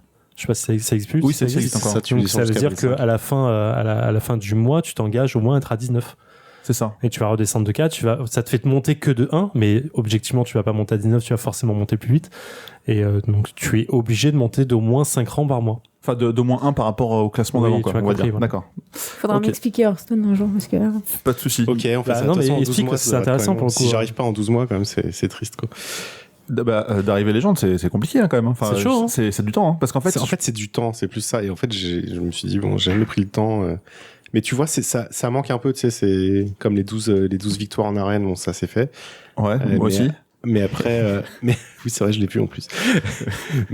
mais après, légende, tu vois, c'est dommage que tu te dis tiens, j'ai peut-être pas fouillé assez le jeu, quoi. Bah ouais, c'est une petite frustration. Moi, je suis monté pareil rang 3, je crois, et j'étais pas loin. Et après, tu joues un peu moins, la méta change, des nouvelles cartes arrivent. C'est une méta et c'est toujours un calcul à faire en fait sur ton deck et sur le nombre de victoires pour répondre à ta question, Pitchy. En fait, le rang, ce qu'ils appellent le rang dans Hearthstone, c'est quand tu joues en classé. Ouais, c'est les classements. C'est les classements en fait. Tu gagnes pour chaque rang, t'as un nombre d'étoiles pour placer au rang suivant. Je crois que de 25 à 20, t'as 2 étoiles, 3 étoiles, 5 étoiles, je sais plus. Non, c'est 5 partout. 3 au début, 5 partout. 4 après. Ah non, pardon, ça, ils ont changé. Ok, par exemple, dès que tu gagnes un match, tu gagnes une étoile. D'accord? Si le second match, tu gagnes le second match, tu gagnes 2 étoiles. C'est au bout de 3, je crois que t'as le bonus étoile, jusqu'au rang 5. Ok, mais bon, il y a des règles comme dans ça. Le détail, bref. Plus tu gagnes, plus tu vas gagner d'étoiles, tu vas monter de rang. Quand tu places, tu as 5 étoiles, tu passes du rang 25 ou 24. Au rang 24, tu as encore 5 étoiles à avoir pour arriver au rang 23 et ainsi de suite. C'est-à-dire, tu dois gagner au moins autant de matchs que d'étoiles pour passer d'un rang. Okay, d'accord. Mais si tu perds une étoile. Ouais, c'est ça. Donc en fait, c'est un jeu de ratio à te dire, pour passer du rang 25 au 24, il faut que je gagne au moins 5 matchs. Si j'en perds un, il faut que j'en gagne 2 de plus. Donc en fait, tu commences à calculer là-dessus. En fait. C'est chaud quand même. C'est chaud parce que quand t'es au rang 5, parce que en fait, le bonus d'étoiles, tu gagnes 3 victoires. À partir du moment où tu gagnes 3 victoires et que t'es en strict, là, tu gagnes une étoile supplémentaire. Donc 2 à chaque fois, tu vois. Ça marche jusqu'au rang 5. À partir du rang 5, t'as plus d'étoiles bonus. Donc en fait, à chaque fois que tu gagnes, t'en as une. À chaque fois que tu perds, t'en as perdu. Et je crois qu'il y a, grosso modo, je crois que si t'as un deck qui fait à peu près 60% de victoire, un truc comme ça. Pour passer du rang 5 au rang légende, il faut à peu près 80 parties, quoi. Voilà. Un truc Oh comme là ça. Donc ça rend le truc quand même très dur. Donc, en fait, et c'est juste, une, tu vois, c'est une, comment dire, c'est une course d'endurance, quoi. Ouais, ça c'est c'est ça. vachement endurance parce que ça va être facile en début d'année en théorie parce que t'as ce bonus étoile que tu n'auras plus après parce que tu vas arriver légende à la fin de l'année. Hein. Le dernier trimestre, tu vas en voilà, chier, quoi. le but c'est ça en fait, c'est d'arriver rapidement dans les rangs 5 parce Ouais. que tu peux pas, à chaque mois tu descends pas plus de 4 rangs. Donc finalement, quand tu arrives en 5, C'est tu ça. seras 9 Maintenant, c'est au plus facile. tard. Mm. Mais finalement, les 4 derniers rangs, tu les as fait, donc c'est pas si sûr que ça à avoir. Et En fait. pourquoi tu descends de 4 ans à chaque fois? C'est pour remettre un peu les compteurs Ouais, à zéro. pour genre, faciliter pour Blizzard de force comme ça les joueurs à revenir et essayer de rebattre un peu Ouais, c'est pas cool. leur Ouais. score. Sachant que tu as un système de paliers et tous les 5 niveaux, tu es figé, tu peux plus redescendre en dessous. C'est-à-dire que passer le niveau 20, tu pourras plus jamais être 21. Pareil pour le niveau 15, tu peux être 16, etc. Ouais, donc si t'es 5, t'es 5 quoi. Si t'es 5 jusqu'à la fin du mois. Mais si tu bloques à 5, tu redescends à 9. Donc faut Ah oui, quand même. Ah, voilà, franchir quand ce même. palier. Donc D'accord. ouais, c'est quand même ça va être de Donc l'endurance. c'est délicat, de mais l'endurance, c'est un ouais. beau challenge. Mais Ouais, Ketrus mais s'est parce que- engagé. Mais parce qu'en vrai, en fait, ma fierté est très blessée sur ce jeu. Et je me dis, putain, je suis toujours Pour pas un mec passé légende et en fait, ça me saule et voilà. Pour un mec qui a fait des tournois Magic, qui a Ouais, gagné c'est des ça. tournois Magic à l'étranger, je suis un peu, Ouais, je suis un peu déçu. Et quoi, du en coup, fait. voilà. Ce serait presque une légende. Oh là là. Donc voilà. Ok. Ok, je m'engage, ça m'a motivé. Eh bien, à suivre tout au long de l'année. Est-ce que Pitchy, t'as réfléchi toi un petit peu à ce que Ouais, tu ouais, préfères? moi j'ai réfléchi, mais ça a rien à voir avec les jeux vidéo, ça a Ah rien bon, à voir tu avec fais tout ce que ça. tu veux. Moi j'ai arrêté de fumer il y a 3 mois. Bon, ça fera 4 au mois de janvier. Voilà. Et en fait, j'ai recommencé à courir. Et là, maintenant, je me suis mis comme objectif en 2019 au moins faire des courses. Alors, je ferai pas le marathon, mais au Tu dis moins. ça au début. Je dis ça au début. Pourquoi ouais. pas? Mais au moins commencer par les 10 km de Paris, enfin tu vois les trucs comme ça. Donc au moins 2 courses, ou 2 ou 3 courses dans l'année, ce serait pas mal. D'accord. Voilà, donc en fait ce serait au moins, voilà, Ah, ce serait... un bon truc pour mesurer ça, c'est les kilomètres-heure moyens. En fait. Ah ouais, exact. Ouais, pour pouvoir... ouais, tout à fait. C'est comme ça que tu calcules ta progression. en course Ouais, à ouais, pied. c'est pas tant, ouais. J'allais pas dire tant en termes de vitesse, mais en termes de distance, parce qu'au C'est début, en plus- fait, mais en ouais, fait, en termes d'endurance. Le truc, c'est que tu le vois comme ça, en fait, la progression. D'accord, t'arrives ouais. Après, ça veut pas dire que t'es capable de faire un marathon, tout ça, mais. mais en fait, pourquoi je dis tu verras, c'est que, j'ai jamais fait plus de 5 km, hein. Je suis pas un Mhm. gros coureur, je suis pas de l'endurance, mais j'ai plein de potes qui C'est pareil. commencent par ça en disant, ouais, 5 km. Après, 5 km, ça vient logique. Tu prends Et après, vite tu fais, goût en fait. ah, 10, c'est pas mal, en fait, hein. Et 20, c'est bien aussi. Le marathon, c'est combien? Donc, 40, tu ouais, vas, voilà. tu vas vite, L'endorphine. tu vas vite Ouais, monter. ouais, mais c'est ça. Et puis t'as le côté aussi, tu cours. Maintenant, les 10 km, je les fais sans problème. Enfin, voilà. Mais au début, c'était vraiment pas gagné. Et puis, c'est quand même le mental. Tu te dis, putain, j'ai mal aux jambes. Mais en fait, tu continues. Tu dis, allez, encore 1 kilomètre, c'est bon, ça va passer tout seul. Et donc, du coup, ouais, en fait, je pense que je comprends. En fait, si je cours pas au moins 2-3 fois par semaine, il y a un manque qui s'installe. Ah, bah, ouais, l'endorphine, ça s'appelle. Ouais, Ah, c'est vachement bien. Voilà. C'est quoi? Faut passer 35-40 minutes de course pour commencer à ressentir les effets, c'est ça? Ça dépend. En fait, si t'es C'est pas 20, sportif du tout, de base, dès que tu en fais 20 minutes, tu commences à Ouais. ressentir bien fait. Et ton Enfin, cerveau, ouais. il te dit, c'est cool. Enfin, je dis 20 minutes, mais tu vois l'idée. En fait, au début, t'en faut pas beaucoup, en fait. Mais plus tu en fais, plus tu t'habitues, donc tu as besoin d'en faire C'est plus. C'est une vraie drogue. En fait, quand on parle de drogue, c'est une drogue, hein, c'est vraiment ça. Ouais, Mm. voilà. Et là, par exemple, les 10 km, tu les fais en combien de temps? Si on en reparlera Un dans peu quelques plus mois. d'une heure. Un peu plus d'une heure, mais c'est Ouais. bien déjà. Je crois que en moyenne, je fais du 6, un peu plus de 6 km/h. Non, tu veux Non, dire tu 6 minutes dois par faire kilomètre? Peut-être, attends. Non. Enfin, Non, ouais, c'est ça, ouais. Enfin, ça fait 10 km/h en Ah, fait. si, ça. C'est Ouais, c'est ça. 6 km/h, c'est ça. Ça fait plus d'une heure pour faire 10 km. Ouais, Ah c'est oui, ça. c'est ça. Mais en fait, en gros, mon temps par kilomètre, enfin, Oui, voilà, je mets c'est ça. 6 minutes Je te pour mets ça. faire un Bah, kilomètre. 6 minutes par kilomètre, ça fait 10 km/h, c'est ça? Parce que tu fais 60 minutes pour 10 km. Ah, d'accord, ok. C'est dans ce sens-là. Ok. Ouais, mais enfin, c'est un peu plus, donc Mais c'est oui, un peu plus ok. que. Ouais, voilà. Et bah, voilà. objectif de descendre en dessous, peut-être, sur le même type de course. Bah, et ça pourquoi serait logique que, Ouais. oui, de toute façon, Tu ça peux descend. que t'améliorer. Oui. Voilà, c'est Tu ça. peux pas Faut faire pratiquer, autrement, en fait. ouais. C'est pas Ouais. logique.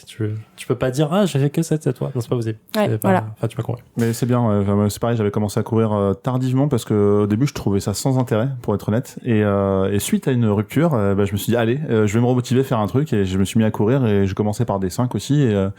Alors après, je pense que j'ai jamais voulu courir dans des vraies courses officielles et je me suis arrêté à courir 1 heure. Et du coup, j'ai été monté une fois à 12 km en 1 heure, donc j'étais content. Et j'ai jamais fait mieux, je pense, en termes de perf, mais après, faut pratiquer tout le temps. Donc, voilà. À côté, c'est je fais ça, d'autres ouais. sports, donc maintenant, mais voilà.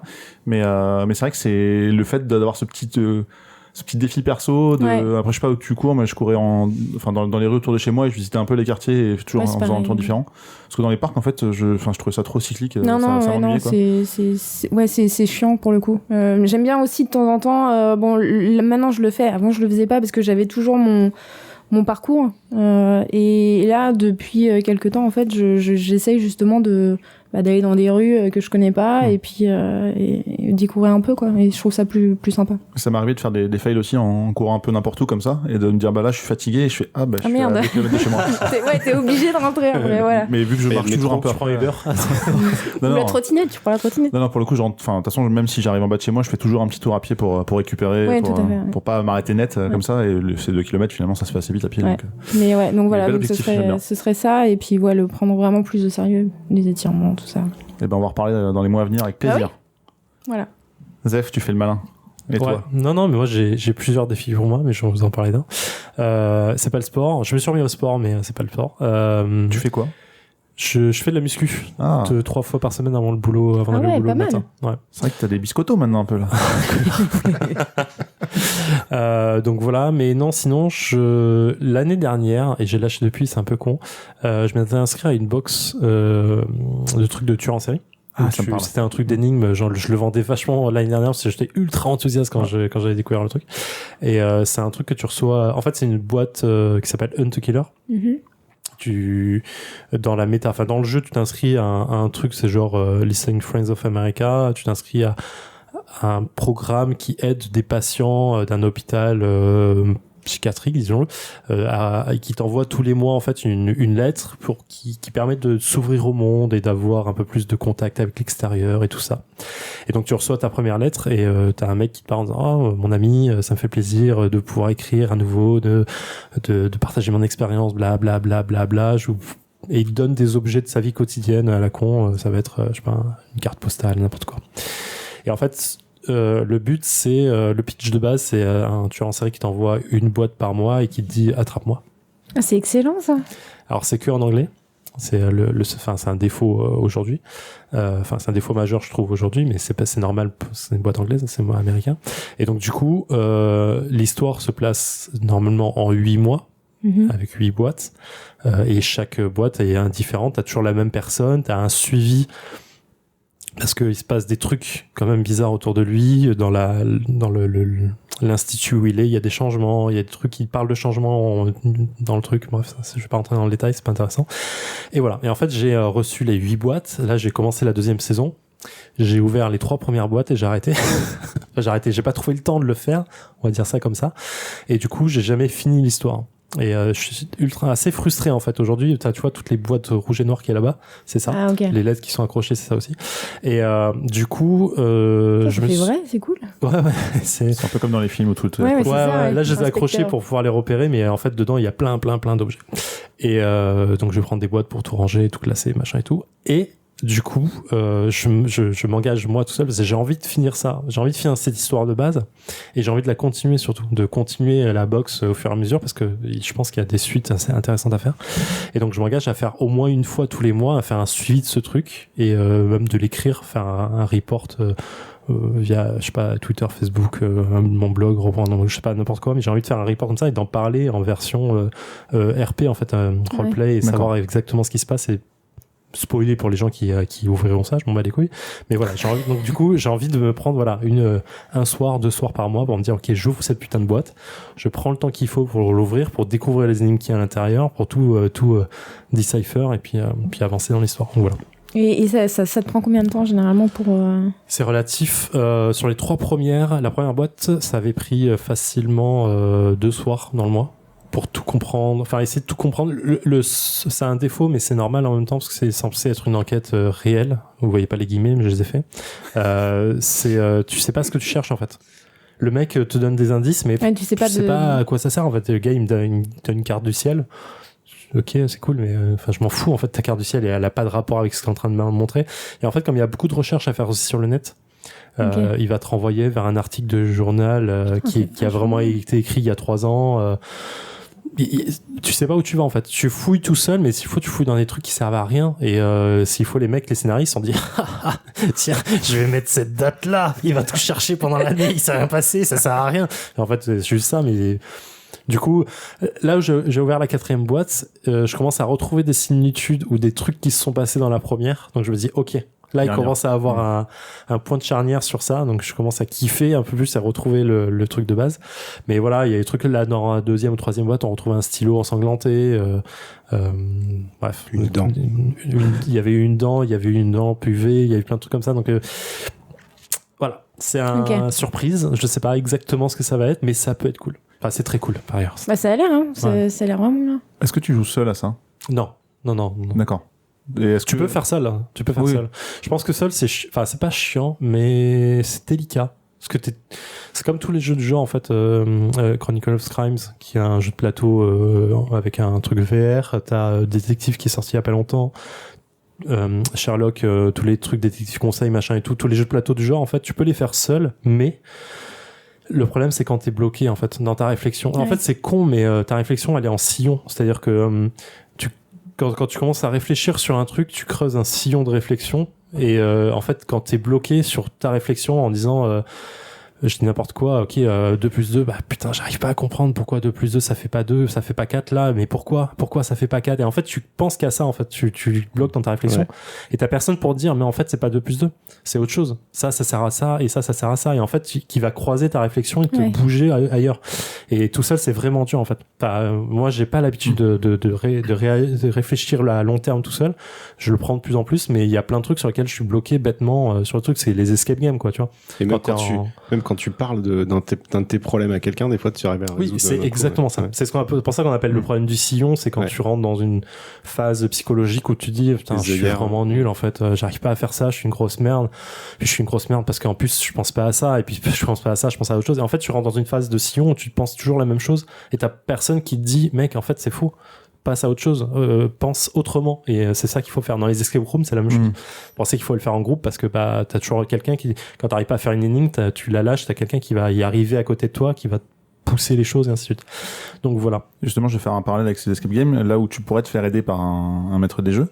Est-ce que là t'as envie de t'engager à faire ça seul entre guillemets avec là où les personnes avec lesquelles tu joues, et de jamais aller voir sur internet? Ah ouais, non, ça c'est mort. Okay. Non, ça c'est mort. Je peux pas ça. Et même si vraiment tu bloques et tout, tu préfères mettre de côté, revenir plus tard. Ouais, clairement. C'est bien. Parce que non mais je comprends. L'intérêt de tricher quoi. Enfin, c'est pas de la triche. Non, ça permet d'avancer quand tu perds.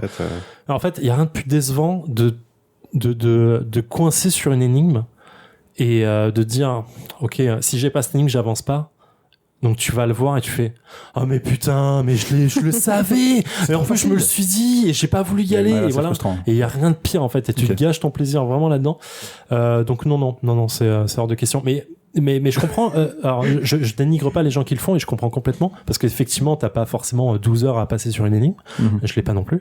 Mais je comprends les gens qui se disent ok, ça me bloque quoi. Genre moi j'ai envie de m'amuser, j'ai envie de comprendre la narration, j'ai envie d'aller plus loin, j'ai envie de voir la fin. Bah je vais pas passer 3 heures sur un truc. Donc aller sur un forum, mais le jeu le prévoit, hein, Hunt Killer le prévoit ça. T'as plein de forums, ils ont créé un forum spécifique avec bien rangé, où t'as les trucs, les épisodes où tu es, et les énigmes une par une si besoin, pour t'aider à avancer pas à pas. J'ai dit un pas de pro, je crois. C'est pas grave. T'as aussi des groupes Facebook. Aux États-Unis, t'as des groupes de réflexion. C'est les mecs qui se réunissent, je sais pas, tous les mois, tous les premiers samedis soirs du mois, pour parler ensemble du jeu et machin et tout. Donc il y a plein de trucs qui sont cool.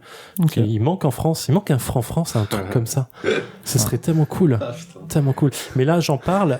Au moment où on enregistre, je l'ai pas, mais je vais l'avoir demain. Il y a un jeu, il y a un KS qui est sorti, qui s'appelle, désolé, putain, c'est super long ce que je dis, je suis désolé, qui s'appelle Apocalypse, qui c'est un KS français, français ou américain, je sais pas, bref, en tout cas il est traduit en français, et en fait les mecs ils promettent une box énorme avec plein d'énigmes dedans, et pareil dans le même thème, genre fin du monde, apocalypse, tueur, machin, tout ce que tu veux. Et donc au moment où vous écouterez ça, je l'aurais déjà reçu et j'aurais déjà joué, mais voilà. Mais j'aimerais bien des mecs qui fassent ça, tu sais, qui créent un jeu à la box où tu reçois de ça tous les mois, et t'as une énigme, une enquête et tout. Ce serait vraiment trop bien. Je sais pas qui pourrait faire ça. C'est une autre résolution. D'accord. Je sais pas si t'avais un autre sujet peut-être. Non, en moins de 20 minutes. Pardon, en moins de 20 minutes. Je peux parler de mon appli ou pas? Parce que du coup, je m'étais dit je parlerais de ça, mais j'ai envie de faire ça, mais je suis passé à Hunter Killer parce que j'ai joué ce matin. Mais oui. Enchaînons avec les coups de cœur et c'est peut-être le tien d'ailleurs. Ah putain, pas forcément. Il y en a trop. Ah bah tu vas faire un choix. Ah bah tu sais quoi, je vais commencer. Et ça reprend un petit peu ma résolution, mon défi. C'est qu'en fait, j'avais commencé les animés. Alors je suis très fan de Dragon Ball, le dessin animé de base, parce que pour moi c'est le meilleur du monde. Et je connais pas énormément de mangas très très bien. Enfin en tout cas pas aussi bien que celui-ci. Je les ai lus et relus et revus énormément de fois, les Dragon Ball Z, tout ça. Pas les GT, mais j'en parlerai pas. Et je me suis mis au Super il y a pas très longtemps quand c'est sorti en dessin animé, j'en ai regardé 4-5 et je suis putain mais c'est moche, c'est en train de pourrir mon enfance, j'aime pas du tout ces dessins animés. Et je me suis laissé une chance avec les mangas, je suis revenu sur les mangas, j'ai lu le premier sans conviction, le deuxième un peu pareil, puis j'ai acheté le 3 et le 4 que j'ai pas lu et le 5 est sorti, je l'ai acheté et je fais bon allez, là je me fais violence, je me remets dedans et finalement c'est mon coup de cœur parce que je trouve que le tracé a un peu été changé, un peu été revu et pas corrigé mais conseillé à la correction par Toriyama, par le maître et au final je reprends plaisir comme à l'époque des mangas Dragon Ball et je suis plutôt content de ce qu'ils font. Alors sans parler de l'histoire, même si je la trouve quand même plus ou moins intéressante parce qu'il y a quand même pas mal de références si je parle du Mafuba par exemple, ce genre de choses sans trop spoiler, il y a des choses qui reviennent, qui sont pas mal, qui sont intéressantes, même si ça vaut pas le Dragon Ball d'origine. Je suis quand même content de lire les super et là j'attends avec hâte le prochain qui sortira en français, le numéro 6, je sais même pas quand, mais en tout cas il y en a 5 de dispo, Dragon Ball Super, donc j'ai retrouvé ce petit côté, cette satisfaction que j'avais quand j'étais enfant, quand je découvrais les mangas Dragon Ball, donc je suis content. C'est cool ça quand tu retrouves les petits trucs comme ça, ton enfant, c'est plutôt chouette. Ça fait plaisir. Et donc ça contribue au fait que j'ai envie, je dirais pas besoin, mais si quand même je ressens un besoin de lire plus et de plus me plonger dans des histoires autres que des jeux en fait, donc plus subir que de vivre le truc, quoi. Moi ça m'a fait bizarre, là. J'ai regardé des Dragon Ball avec mes enfants. Et mon petit, parce qu'il y en a certains que j'avais pas vus, et mon petit me racontait, il fait, mais si tu vois, il y a ça. Et tu fais, putain, mais c'est mon fils qui m'explique ce qui se passe. Mais bon, c'est cool. Garde la parole peut-être, Kétrus, pour parler de ton coup de cœur. Ouais. Qu'est-ce qui pourrait être cool? Qu'est-ce qui pourrait, tu vois, être aussi bien que Dota 2 et Magic? Oula. Eh ben, c'est Artifact. Ah, oui, c'est le Magic de Dota. C'est le Magic de Dota, parce que c'est Garfield aussi qui a participé à la conception d'Artifact, et c'est sur l'univers de Dota. Donc voilà, c'est un petit coup de gueule, on va dire, parce que enfin un jeu de cartes sur l'univers de Dota 2, enfin autre chose que Dota 2 par exemple, et surtout un jeu de cartes hyper original en fait, avec des mécaniques qui avaient jamais été faites, un peu comme Keyforge. Décidément cet homme et Garfield est formidable. Donc c'est vraiment cool. J'ai pas pu plus creuser le jeu que ça parce que malheureusement le système économique est vraiment nul et qu'il faut quand même dépenser des thunes dedans, sauf si tu passes ta vie entière à jouer et à farmer. Et encore, tu peux pas vraiment farmer. C'est-à-dire qu'à un moment donné, si t'as pas réussi à gagner assez de draft par exemple, bah t'es obligé de remettre des thunes, quoi. Wow. Et c'est dommage, mais le jeu est d'enfer. Il a fait un flop à sa sortie. Il est sorti quand? Il est sorti fin novembre. D'accord. Il est sorti fin novembre. Il y a eu beaucoup de hype, tu sais, de genre This Guy Toast, les grands youtubeurs, ouais. Un peu Hearthstone, tout ça, D9, etc. pour citer que, qui ont joué. Et en fait, tout le monde dit c'est un des meilleurs jeux de cartes qui existent, mais ça va pas marcher. Parce que à cause du modèle économique et parce que en fait il est compliqué à regarder et donc on sait aujourd'hui que les jeux de cartes en ligne, tout ça, beaucoup de leur de leur popularité est grâce aux streamers en fait, donc Twitch, YouTube, et le truc c'est que c'est un jeu très complexe parce que je sais pas, vous l'avez vu un peu ou pas? Un petit peu. T'as 3 lanes en fait comme dans un MOBA, donc t'as 3 plateaux de jeu différents et tu passes d'un plateau à l'autre. Ouais. Donc d'abord tu joues sur le plateau de gauche, le plateau du milieu, puis après le plateau de fin. Et du coup c'est vrai que ça peut être un peu déstabilisant parce que il faut avoir une vision d'ensemble du jeu. Et ouais, c'est un jeu qui est complexe, mais bon, moi j'aime bien les jeux complexes où il faut se prendre la tête. Donc voilà, c'est mon coup de cœur parce qu'ils ont réussi quand même à faire un Magic Dota. Mais ça pourrait être bien de reparler, comme on disait un peu plus tôt, de jeux de cartes en général, de faire un petit dossier dessus. On en avait déjà un petit peu. On a discuté, mais ça met un peu de temps à préparer tout ça. Mais il y en a beaucoup. Oui, il y en a pas mal, mais on en reparlera. À toi, Pitchy. Alors moi, j'étais au ciné là récemment et j'ai été voir le dernier Spider-Man. Oh, putain. Ah. Je l'ai pas encore vu, faut que j'aille le voir. Je vais le voir juste après l'enregistrement. Et bah vous me direz ce que vous en avez pensé, mais après moi l'univers comics je suis pas du tout dans le sens où je connais pas vraiment toutes les histoires. Bon, j'ai vu tous les gros films et trucs comme ça, mais je lis pas les comics, donc je sais pas trop où ça en est, si ça existe vraiment ou pas. Mais il était vraiment chouette. La musique aussi. Alors je suis tombée vraiment amoureuse de la bande son du film. Et puis voilà. Non, j'ai été très surpris. Et puis il faut dire que alors je sais plus comment il s'appelle le personnage principal. Miles Morales. Miles Morales. Voilà, Ramirez. c'est ça. T'as dit quoi? Je dis Ramirez et c'est Morales. Pardon. Bravo. Un gros coup de cœur pour ses chaussures parce que je suis une grande fan de les chaussures comme ça, je suis vraiment amoureuse et voilà. Enfin, j'ai pas envie de vous spoiler parce que vous allez le voir voilà. Mais c'est juste pour dire que j'ai vraiment adoré ce film et je pense qu'il faut aller le voir parce qu'il y a de l'humour, il y a voilà. Ouais. Mais toute la hype qu'il y a dessus, elle est folle en fait. Le film, il est bien mieux que tout le monde, ce que tout le monde pensait. Oui, en fait, c'est génial. Tout à fait. Et j'avais un peu d'appréhension en allant le voir parce que je me suis dit bon, c'est encore un film d'animation et puis les films d'animation généralement c'est comme grosse surprise parce qu'on a eu une bande-annonce de Lego et les films Lego c'est pareil, tu te dis bon c'est des trucs pour les gamins et finalement tu te dis en fin de compte ça peut être pas mal. Et, voilà. Et du coup c'était un peu cet avis ce truc là que j'avais et finalement c'est très bien passé. Moi je vais acheter l'artbook. J'attends et figure-toi, je pense que l'artbook il doit être vraiment pas mal. Il doit être d'enfer. Parce qu'il y a des trucs franchement vous allez être vraiment bluffé et tout ce qu'ils ont fait autour de ça, déjà c'est un truc que moi personnellement j'ai jamais vu dans les animés et vous verrez. Il y a Spider-Gwen, il y a Spider-Ham dedans, non? Le cochon? Ouais. Oh, putain. Ouais, il y a le cochon, il y a une nana, il y a Spider-Gwen est tellement stylé dans de ouf, putain. Dans les comics aussi, hein, si t'as bien aimé le personnage. Tellement bien. Ah ouais, elle est trop cool, c'est un des meilleurs, c'est trop bien. Et tu l'as vu en VO ou VF? En VO. Il faut le voir en VO ou VF à votre avis? VO. En VO, je pense. Je pense. Ouais. D'accord, parce que n'allez jamais voir de la VF, sauf si c'est un film français. C'est de la VO du coup. C'est la version originale. Voilà. À toi, Zef. Ouais, alors. non, je voulais parler d'un truc et du coup, je me suis dit non, je vais faire plus court. Je vais parler de Gris. Parce que voilà. Je l'ai acheté aujourd'hui, c'est tout lié. C'est parfait. Putain, on commence par la fin. C'est un pote, Sidou, qui m'en a parlé il y a pas longtemps. J'étais passé complètement à côté. Lui m'en a parlé grâce à Gotos, qui est tombé amoureux du jeu. Et Sidou, c'est un peu mon lover sur les jeux. En fait, à chaque fois qu'il me dit j'ai joué à ce jeu, je fais ok, j'achète et je sais que je vais kiffer. Donc voilà. Sauf Shovel Knight, mais passons. J'ai kiffé, mais pas autant que pas le problème. Bref, il m'avait conseillé Céleste et c'était pas une erreur, et il m'a conseillé d'autres jeux et c'était pas des erreurs non plus. Et donc Gris, il a lancé un truc en disant hey, Gris, c'est trop cool. Je fais ok, je suis allé tout de suite sur le store, je fais ok, c'est acheté. Acheté, je sais pas ce que c'est, mais on verra. Et j'ai testé et putain de ouf, tellement cool. Donc c'est un jeu vidéo sur Switch et sur PC, je crois aussi. Où on incarne une personne de sexe féminin qui va se balader dans des niveaux très oniriques, très poétiques, où le monde est gris parce que toutes les couleurs ont été perdues et le but va être de retrouver les couleurs au fur et à mesure.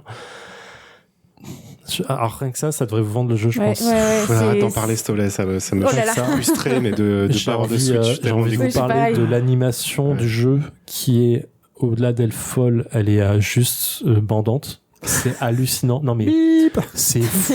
Le personnage est tellement bien animé, tout est même beau. La musique, elle est dingue. La musique est hallucinante. Mais non, mais voilà. C'est mon gros coup de cœur de fin d'année. Je sais même pas comment faire cette année avec tous les bons jeux que j'ai fait pour les classer, quoi. Je veux pas le critiquer, mais le concept le pitch de base est pas fou. Enfin, c'est pas le premier qui fait ça. Absolument pas. Mais justement, accompagné par toute la partie musicale et toute la création artistique visuelle autour sublime un jeu qui a une narration. La narration, alors sans ce que je veux dire, la narration est excellente. Le scénario n'est pas fou. D'accord. C'est pas la même chose, mais l'histoire est pas folle, mais la façon dont elle est racontée est vraiment géniale. et tout ce qui entoure la création artistique, tu vois, t'en parlais, c'est fou quoi. C'est génial, c'est génial. Ketrus a envie de pleurer. Je crois que j'ai peut-être le prendre sur PC et le regarder sur la télé. Autant Hollow Knight, à la fin du jeu, j'avais je sais pas combien de centaines de screenshots. Là, j'ai déjà pété le score quoi. C'est ouf. À chaque instant, je dis oh putain c'est beau, clic. Ah attends là c'est encore mieux, clic. Ah putain attends clic. Et c'est trop bien, c'est trop bien. Donc non Gris, 20 balles, même pas 20 balles, 17 balles sur le store. Faut absolument l'acheter. Et, c'est affolant. Voilà. Eh ben super, merci à vous pour ces beaucoup de cœur. Je vais faire comme d'habitude un petit récap de ce qu'on s'est dit. Donc Zef, t'avais commencé par nous parler de Keyforge, donc un jeu de cartes. Marion on va enchaîner avec Darksiders 3 qu'elle recommande plus ou moins. Ketrus qui nous a parlé de D'Art Ludique, le livre de Jean-Samuel Crick et Jean-Jacques Launier, et on avait un sujet commun qui était nos résolutions, défis, objectifs pour l'année 2019 qu'on gardera en fil rouge dans les différents podcasts à venir. Évidemment, vous pouvez nous retrouver comme d'habitude un peu partout sur Spotify, Podcast Addict, Apple Podcast, sur lequel on met un nombre d'étoiles de... Ketrus va nous dire. C'est 5. Merci. Et puis, avec un petit commentaire pour dire que c'est génial, c'est trop bien. Et que vous soyez à vélo, dans le métro ou au boulot, n'hésitez pas à faire la pub auprès de tous les gens que vous aimez et que vous n'aimez pas. De toute façon, il faut en parler, c'est important. Et puis comme ça, on reviendra le mois prochain avec plaisir, avec l'équipe qui sera pas forcément la même, mais on verra. On demandera d'ailleurs aux filles qui sont absentes aujourd'hui quels seraient leurs objectifs de l'année aussi. Avec les défis. Ah oui, carrément. Ouais. Voilà, comme ça on pourra fasse un jingle défi. On pourra faire un petit jingle défi. Je vais voir ça. Et puis vous pouvez déjà retrouver tous les liens qu'on a un petit peu évoqués, comme typiquement les artistes, la box de Zef ou autre. On va vous mettre ça dans la description. Et puis on se retrouve d'ici un mois en avançant chacun sur nos objectifs. Parfait. Merci à tous. Et puis à très vite. Ciao. Salut. Salut.